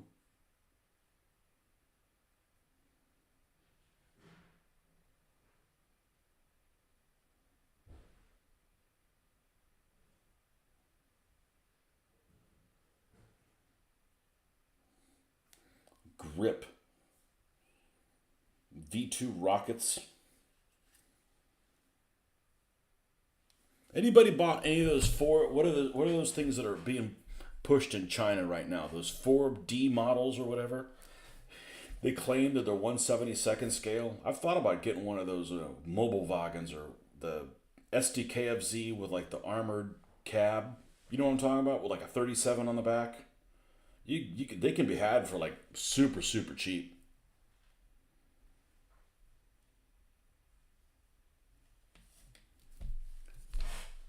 Oh, and a cutaway. They had cutaway terrain. Oh my God, that's the model I'm painting for my friends in Virginia. There you go. I didn't know the maker. There you go. It's an I told you this is an educational channel. We just all have to chip in. Have a look at the figures. Okay. Just sent you a picture. Feel free to share. Okay, show me the picture. It's an educational channel. I told you. Let's see what we got here. Oh my God, that's badass. It looks like something that would be on a Japanese island, though.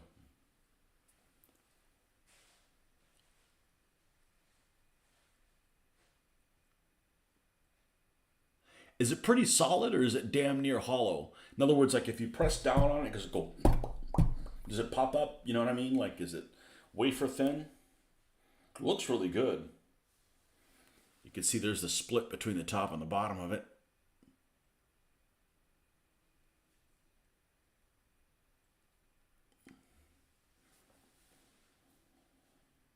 Looks really good, Marcus. It looks really good. Yeah, it might be some fictitious thing, but it still looks pretty good. Nazis on the moon.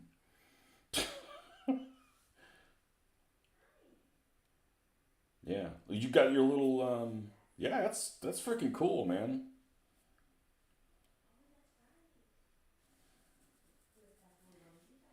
There you go. Now we know what the maker is. Hey, we're all in this together. It's pretty cool. So many of you guys, we all do the same scale, retro scale. Solid hard plastic, just a top and bottom. Wow. Oh, so the figures are Airfix knockoffs. Eh, the Japanese were up to those things back then, huh? Are they a little bit more honorable now?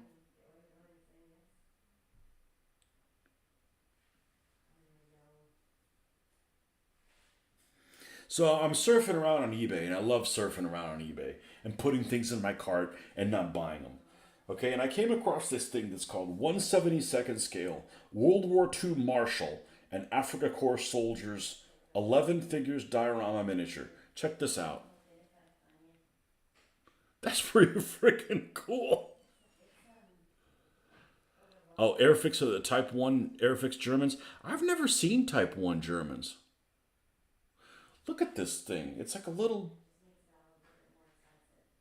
This is like an Indiana Jones thing. Like you show up there and the sand Nazis are there and you got to take something from them.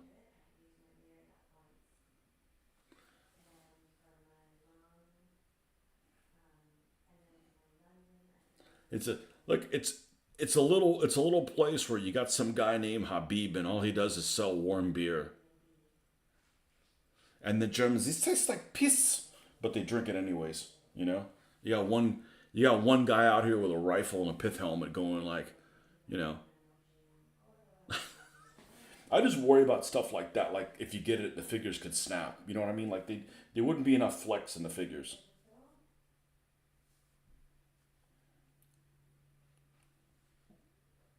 I'm not gonna buy it, but it's like what, $18, 18.50. I mean, talk about something for a scenario.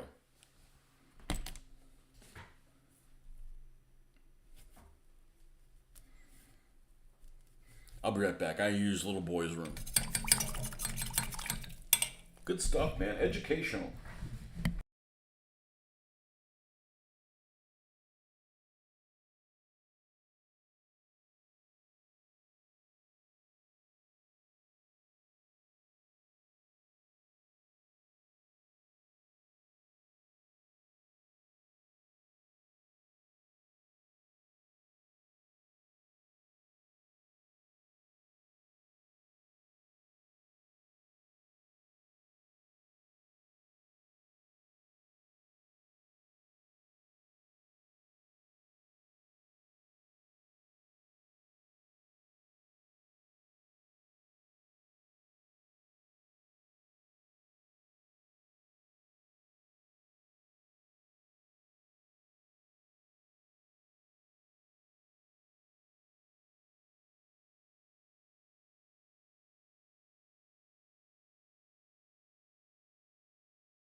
E-die, I-die, now you know. Except they don't make any stuff for the Allies. Bunch of wearaboos.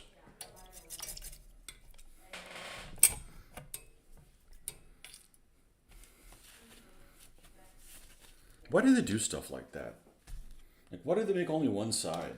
It's dumb. Just like when it was just like Green Army Men. Like, that's what I had. Like, everybody's green. Everybody's on the same side. Like, gotta fight somebody. Silly.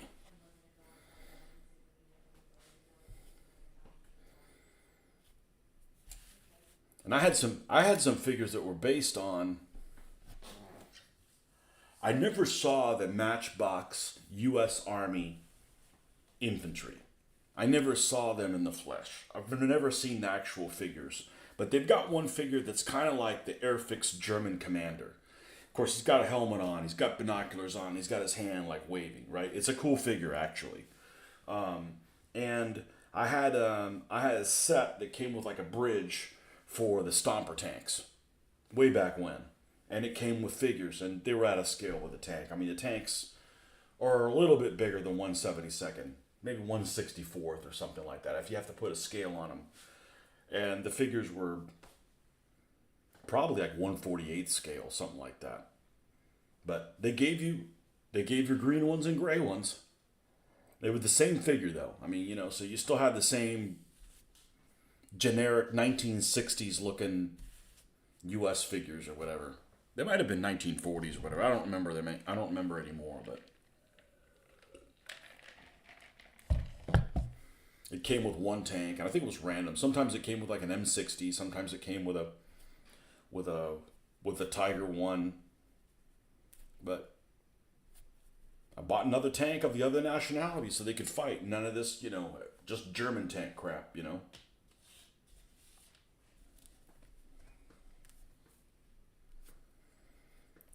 Those things sell for a fortune on eBay if they're unopened. But, who's going to buy it? Who's going to buy some toy in 1983 and sit on it and not take it out of the package, not play with it?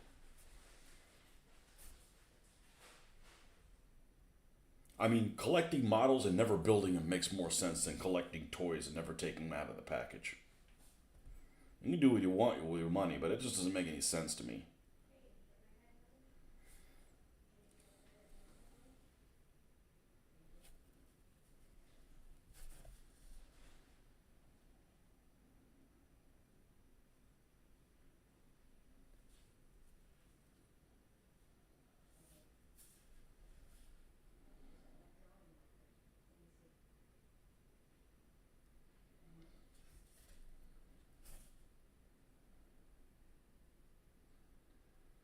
You die. Where did you get that big old mountain of? Where did you get that anthill of soldiers? 'Cause that's what it looks like. It looks like some anthill that's just crawling with folks, and you don't see them. They're all underground, and as soon as somebody comes up, it's like they all like start stirring like an ant mound.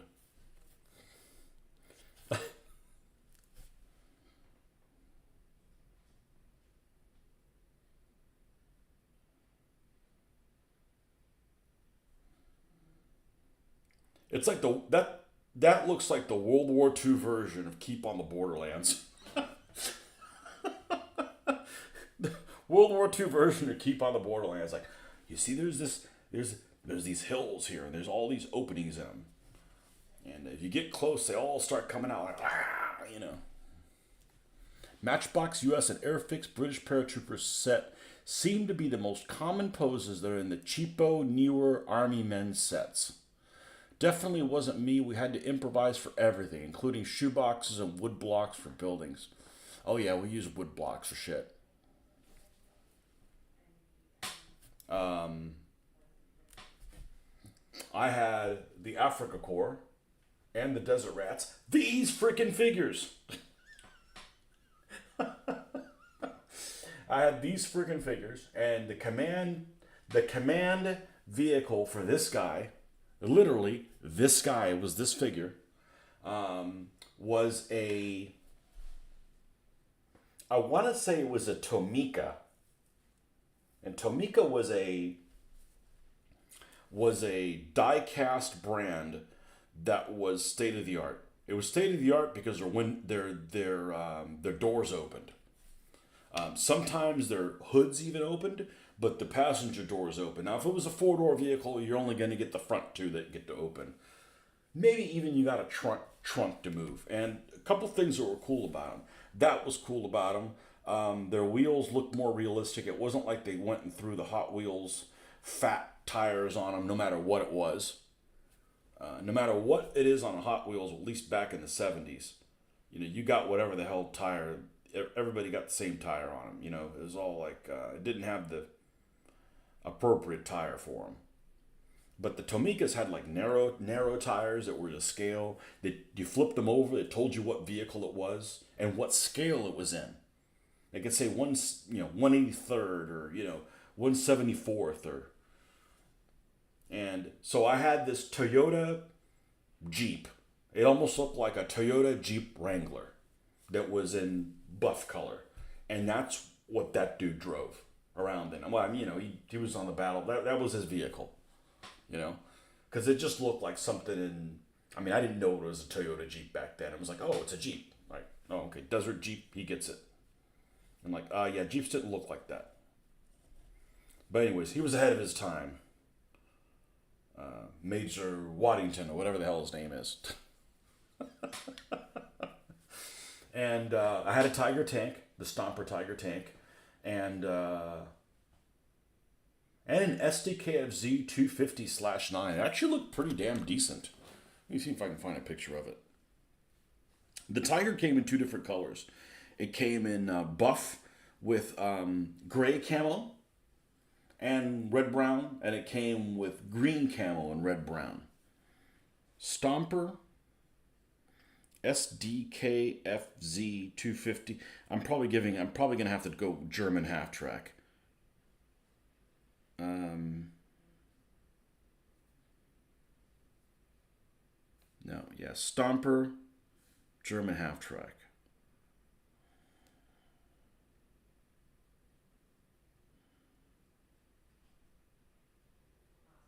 Yeah, here you go. $80 for a Centurion. I had a Centurion too. That's the one British vehicle they made. A Centurion and the German half track.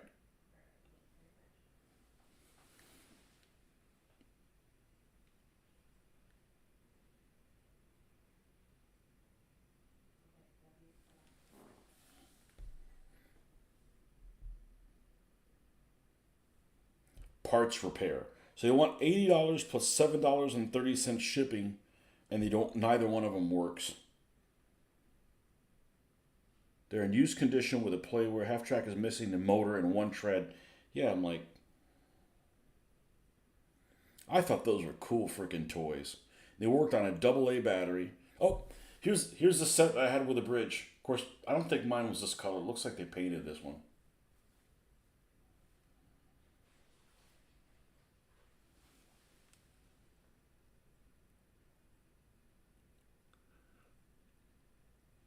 That was all hard plastic. And the bridge was flexing. Just cool toys, man.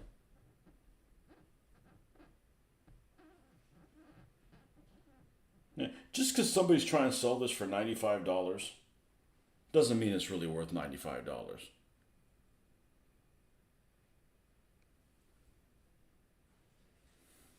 And you'd have like those vehicles came with like hard tires or they came with soft ones depending on what surface you're going. You go out in the dirt and.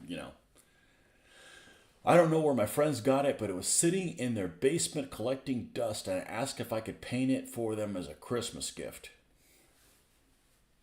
Are they war gamers?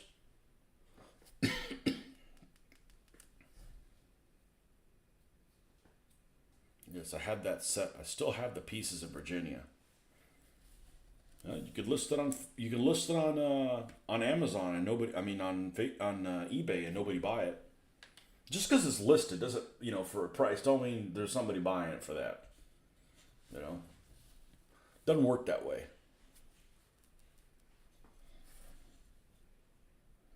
The only thing I was really coveted as a kid was there's this, and you guys know what this is, the the Guns of Navarone play set by, I think it's Marks or whatever, but I don't remember Marks even being a brand back then. Maybe it was relisted by somebody else, but there was this huge toy store before Toys R Us, kind of like Toys R Us, but I swear it was even bigger. But I don't know. I was a kid. Things are bigger when you're a kid. Yes, they're war gamers, but not as active World War II as me. Unbelievers, the unwashed unbelievers.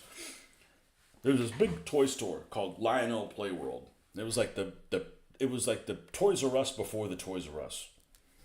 Like they went out of business, I want to say in like 1986 or 87 or something like that. And at the top of one shelf, all the way at the top, there was the Guns and Navarone playset. And I remember it was like the coolest thing. I mean, I thought a gun, it might have been a piece of crap. Like I've seen pictures of it now, and like the both guns aren't on the same level, and they're yellow, and I'm like, that's just hokey as shit. I wouldn't have wanted that. But you know, you're a kid. You're an 8, 9-year-old kid.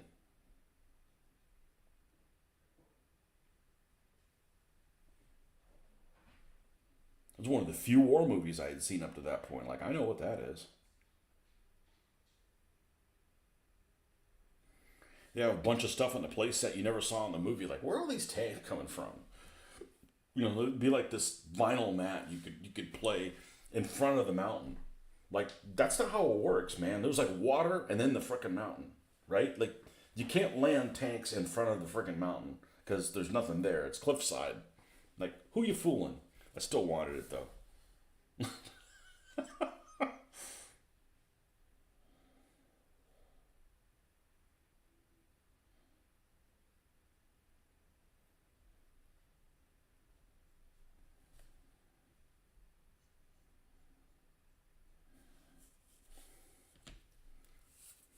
Who knows what scale that was even in, if it was even in a scale. It is 160 random.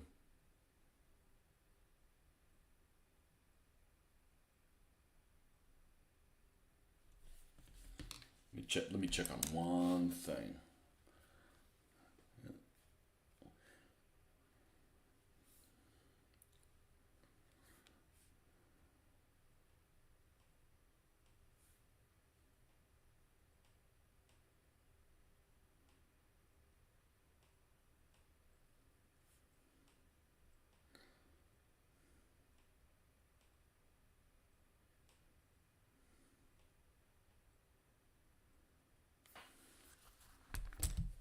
Not as active in World War II. What did they play? War game then. What else is there than World War II?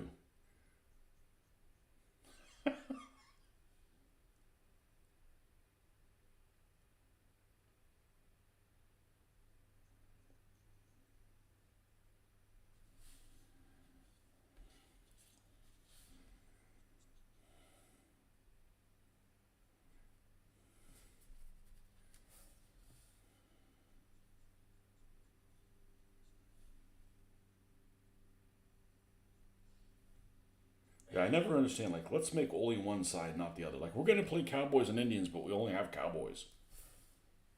Like, that's not gonna work out really well.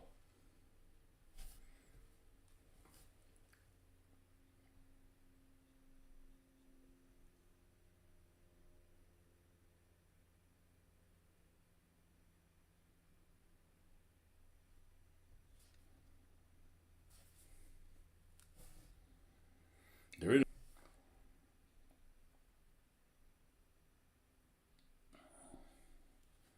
Well, you need to put.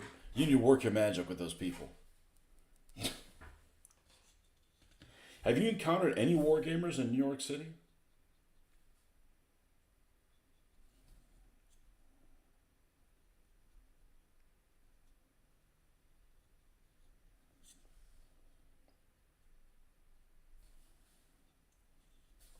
You know, when I went into that train store, the only thing that they had there that I might have bought, they had a couple of PST kits, and they had an Armor Fast Stug set, like the Stug 3G or whatever. I don't regret not getting it. It's I already had a couple Stugs at that point.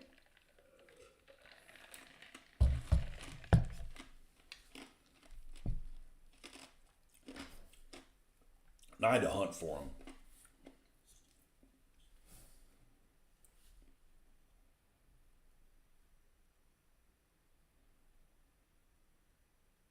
And that's not a good store to go to if you need to lose weight. Because, man, it's hard to get around in there.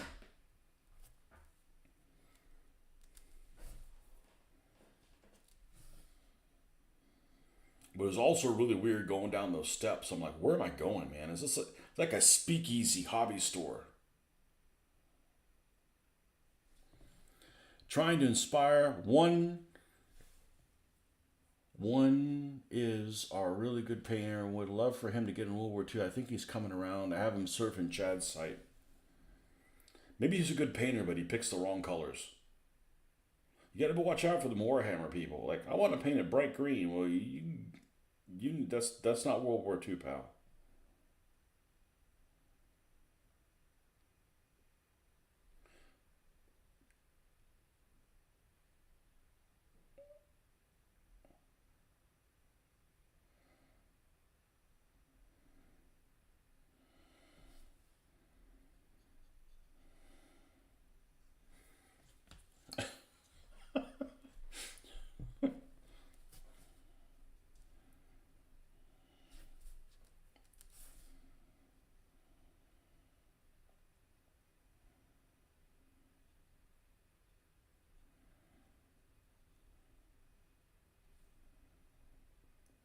We got to be careful. Chad lives in one of those places that like can get snowed in. He'd be like, "Okay, I'm ready for your order, but I can't leave." You know?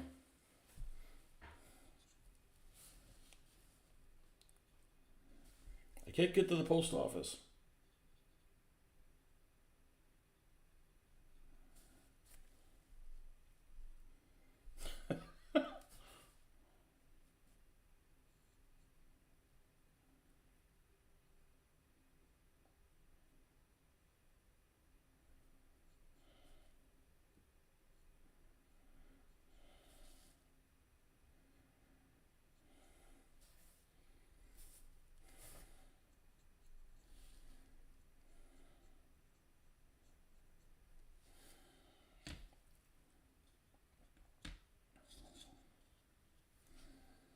Let's make sure we don't touch any of this wet paint and create more work for myself.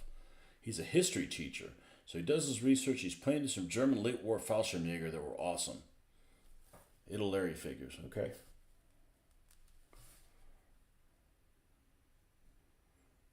He's not one of those history teachers that pronounces the name of that island Tarawa, is it? I remember in seventh grade, I had social studies, as they called it. This guy was an older guy. Must have been in his. God, must have been of retirement age already. And he was talking about the Battle of Tarawa. The who? Tarawa.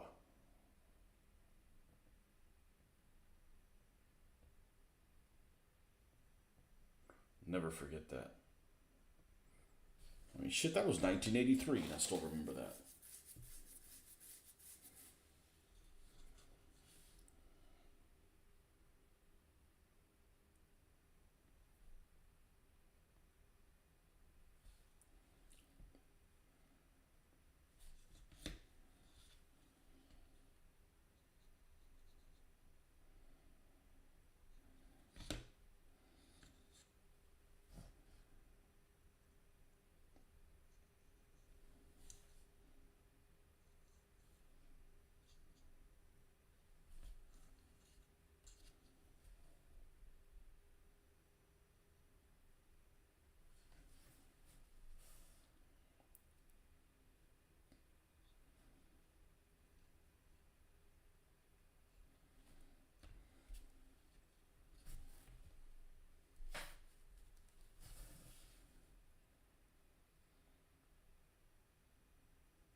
There we go.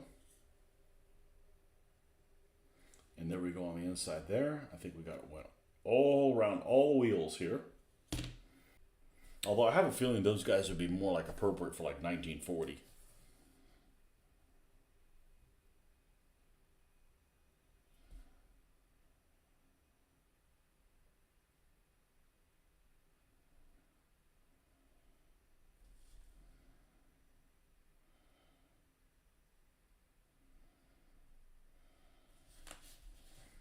Those have guys have quite a few MP40s. MP40s, a couple FG42s. I guess they're not early war if they got FG42s.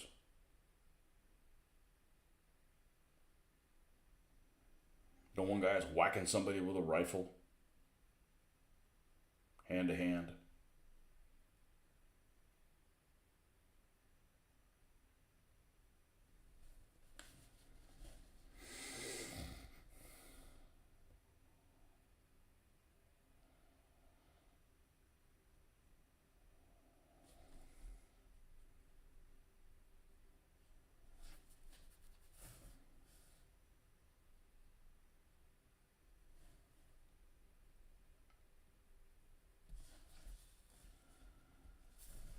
I gotta start getting a list full of stuff that I'm gonna show to my daughter when she comes back in a week and a half for winter break, because we're gonna have about a month to watch stuff.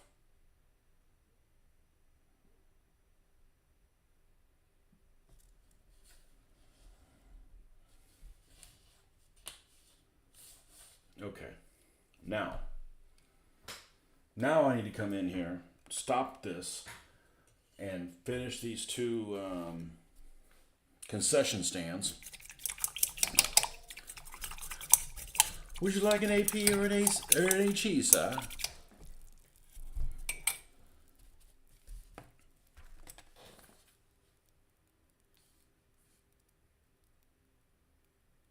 Oh.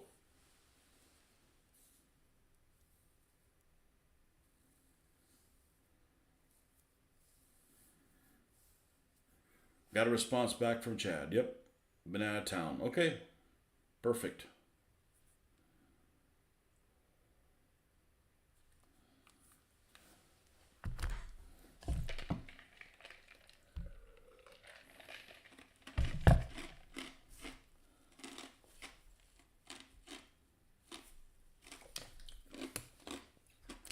I'm not in a hurry. We got plenty of stuff to work on. Where is Lightstone? I think this is the one I used. Oh no, maybe I used the bigger one. Is this one dry yet? Probably not. No.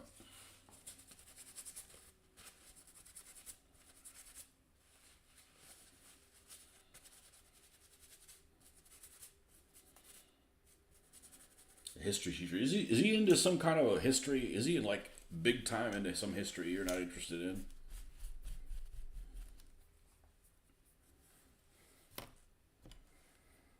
That'd be cool. Have a friend that's a history teacher, but the next thing you know, they're into like, colonial areas or something. Boring.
No, he likes more modern history. 1800s. Yeah, I'm not really interested in the 1800s. Sorry, folks. I can't be into everything. There's a lot of 1800s stuff I don't care for. Like if there was only I'm an avid war gamer, but if there was only American Civil War wargaming, I wouldn't wargame. I'm like, sorry, I can't play that stuff. I'm gonna go play Halo or something. Like, I can't get into the American Civil War at all.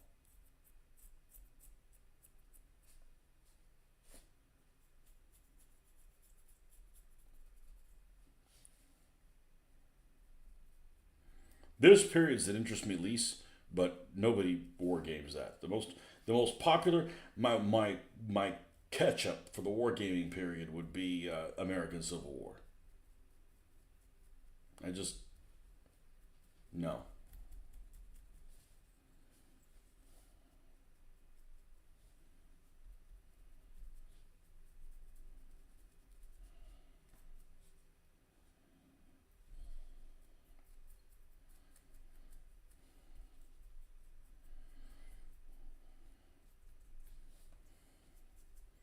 I mean, the only reason for me to do American Civil War is to put little Confederate flags on my guys and watch people freak out.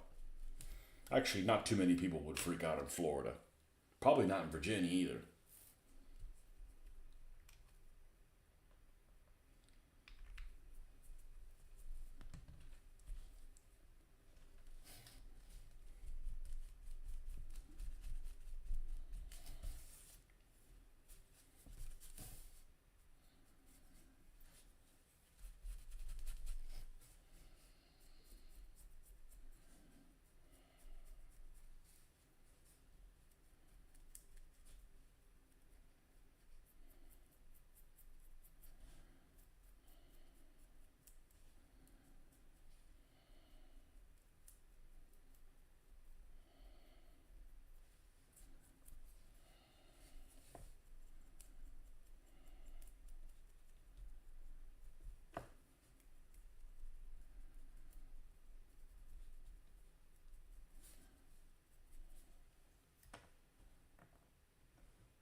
It's like a roach coach here. Same feeling. Figures I'm painting currently are for my mom's history room. We have a lot of relics from the battlefield. I wanted to paint something for her after doing the big diorama. Diorama of. Well, at least your mom's into history. My mom looked at my World War II stuff, so they all look the same. And I'm like, I saw her point, you know?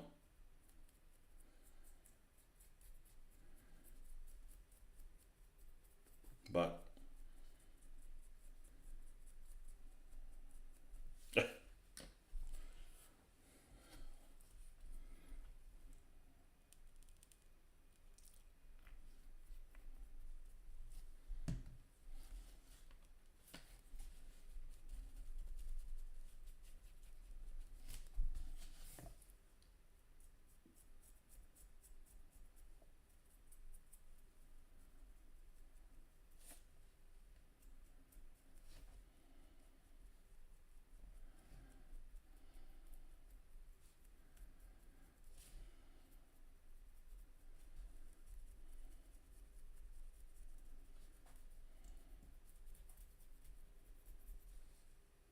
you did a Battle of Cloyd's Mountain diorama for the Pulaski Courthouse.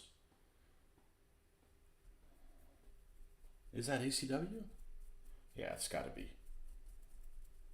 Cloyd's Mountain. You've mentioned that before.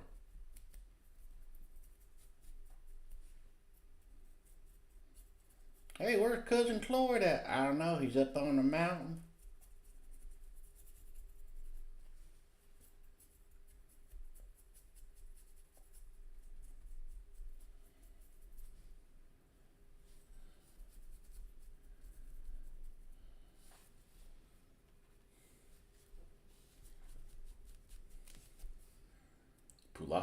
Pulaski County. That sounds like something in like Wisconsin. That's one of them there Yankee names.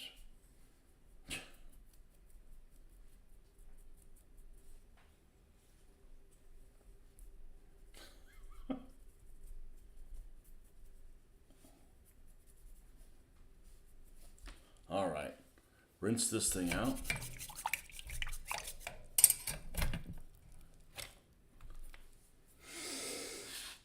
Let's see if we can do the wheels on the roach coach.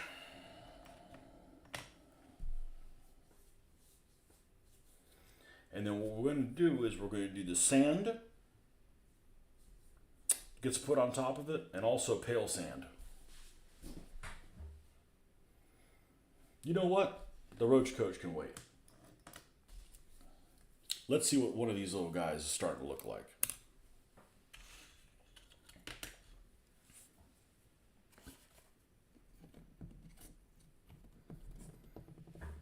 Dark Sand. You grew up on the battlefield and your grandfather owned the Cloyd's Farms. That's where your mom grew up. Oh, okay. Well, that's like, dude, man, you got front row tickets to that. Okay. You grew up on the battlefield. Well, I gotta find out where your stopping ground is. Let's see. Cloyd's.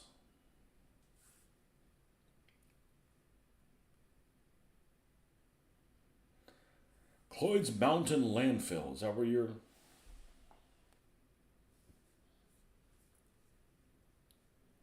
Oh, man, you're a spittoon distance from West Virginia. Holy smokes.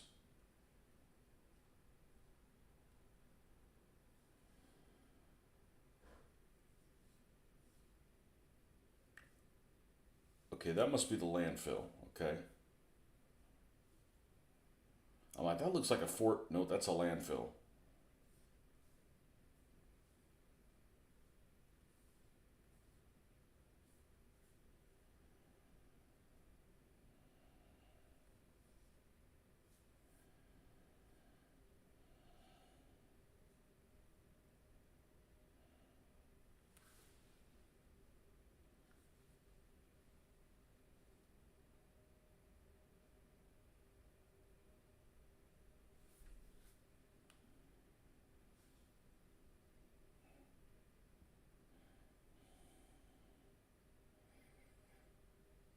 I see pictures of a cornfield.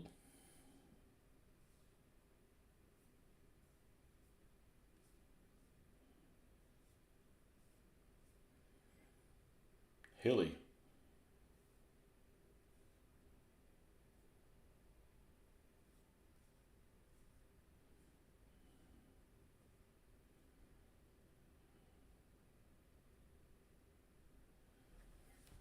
And you live really close to where all those tanks were at.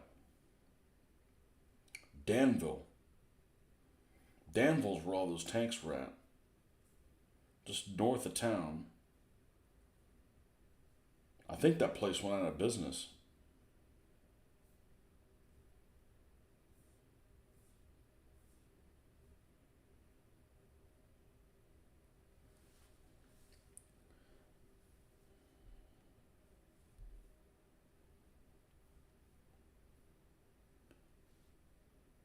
Danville, Virginia Tank Museum. Permanently closed. AAAF Tank Museum.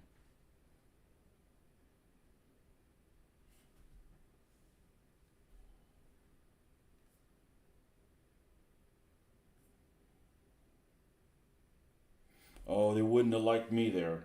You show up and you put something like this, Panzer IV H in gray. You got a problem. That's the wrong color, pal. Yeah, there's like 200 or something tanks here. I wonder if they're going to get sent off to. I'd love to go to a place like that just has all kinds of, a huge, well, it's probably hot as shit in there. A huge warehouse with nothing but tanks.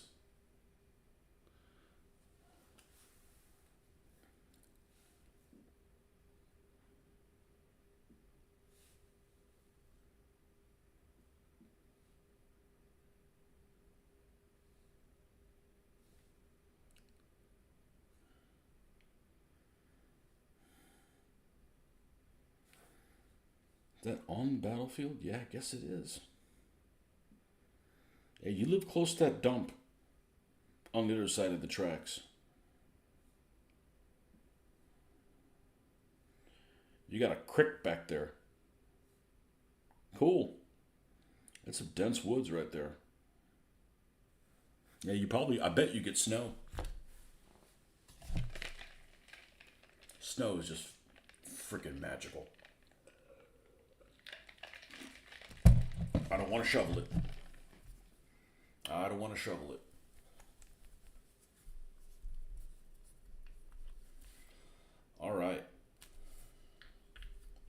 Here we go.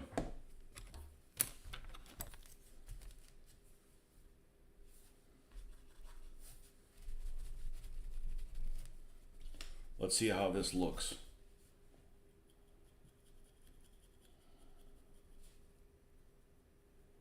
Let's go really light around the wheels. It's funny, you can use kind of a warm color and it still looks like you freaking painted in white.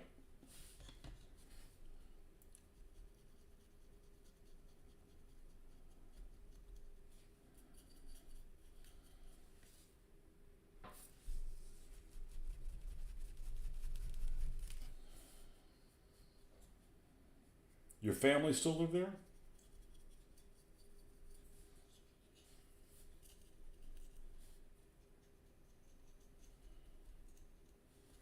Guess they probably do.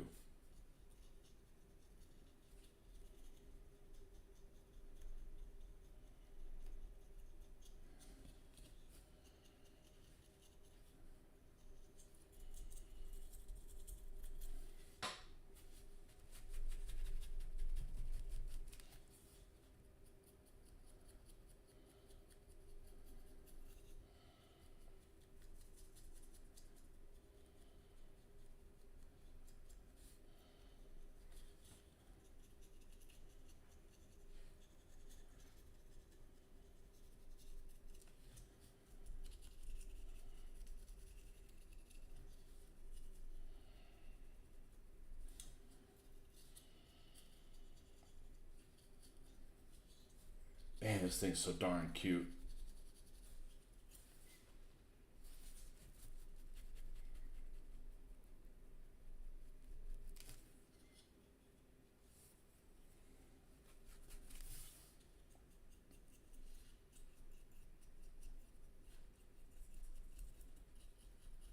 Yeah, I don't know what it's like to live in an old house like that. I think the oldest house I've ever lived in was built in the 80s. Well, was built in the 70s when it was the 70s. I've never lived in a house with a basement. Never had a basement.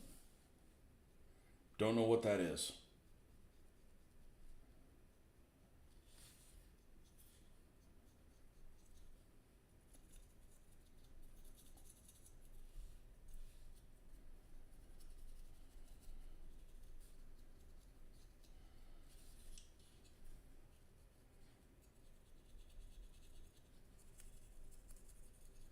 And we are going to have markings on this thing. We're going to hand paint them.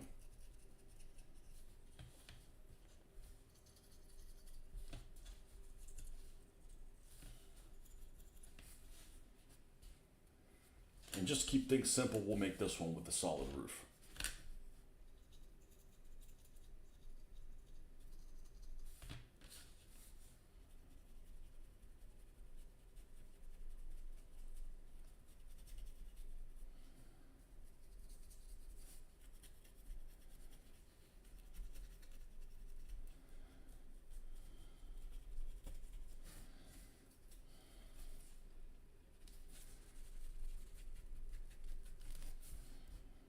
And we're going to want these little edges to pop, as always.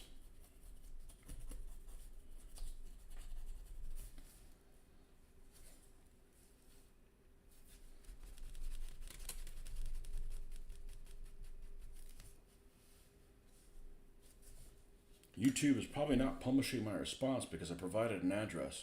We don't live in the Cloyd's farmhouse, but I'm still on the northern end of the property. Oh, I saw it. I just didn't want, I don't want somebody coming paying your parents a visit. Hey, we know about your son. This posts on this public thing. That's okay. Somebody come pays your parents a visit. You're in Virginia. They'll probably get a shotgun reception. You done messed in the wrong house, boy. Uh-oh, does this not fit in here? There we go. Yeah, nobody inside there. Can't tell nobody's inside. Can't tell anybody, nobody's inside this thing. Cute bastard. What a cute bastard. Okay, now.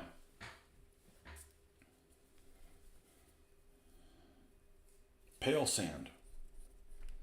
We gotta give this thing some depth.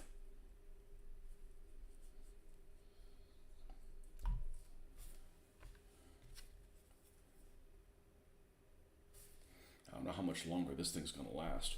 Considering this is a color I don't think I've ever used in my entire life. Until now. And hopefully it's not a color that Vallejo has redone or reformulated. Reformulated for your inconvenience.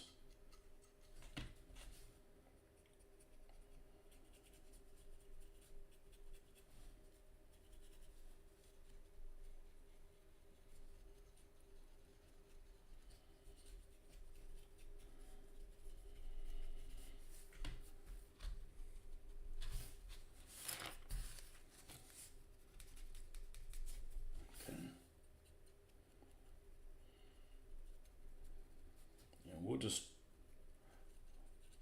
do some irregular kind of stuff on here that would be kicked up from doing all the driving.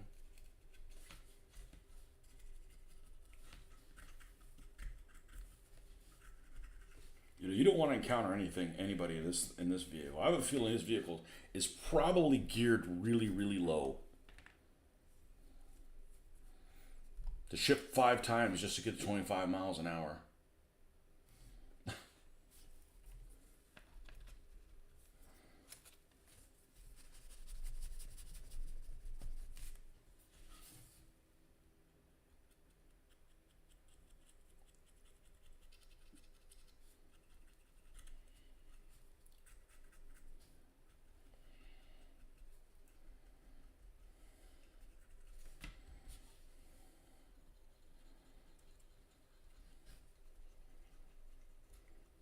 Wheels on the tractor go round and round.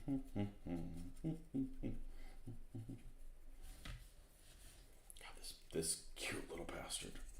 Wait till we weather this thing. All right, now. At this point, we're gonna split off and we're gonna do things by the each. Gotta go. Love that finding the RA playset. Thanks to you and Jeffrey. What a brain trust. Exactly. No, we're in it together, man.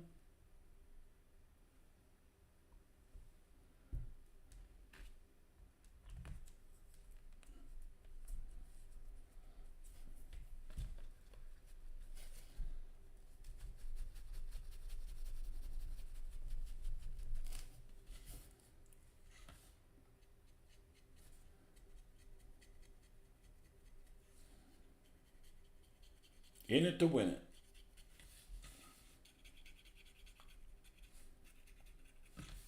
Let's get all these edges like they've been.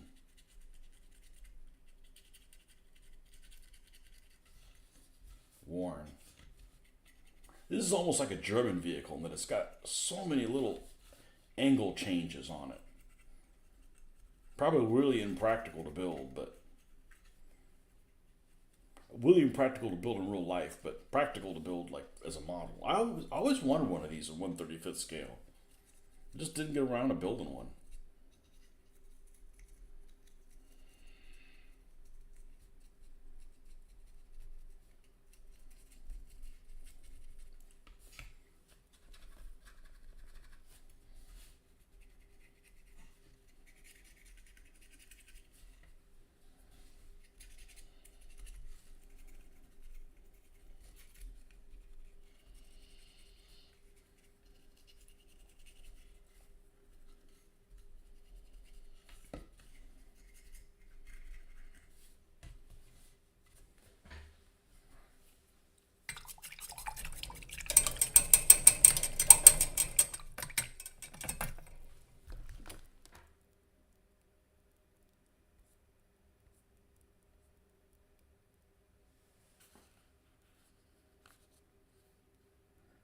What's going on here?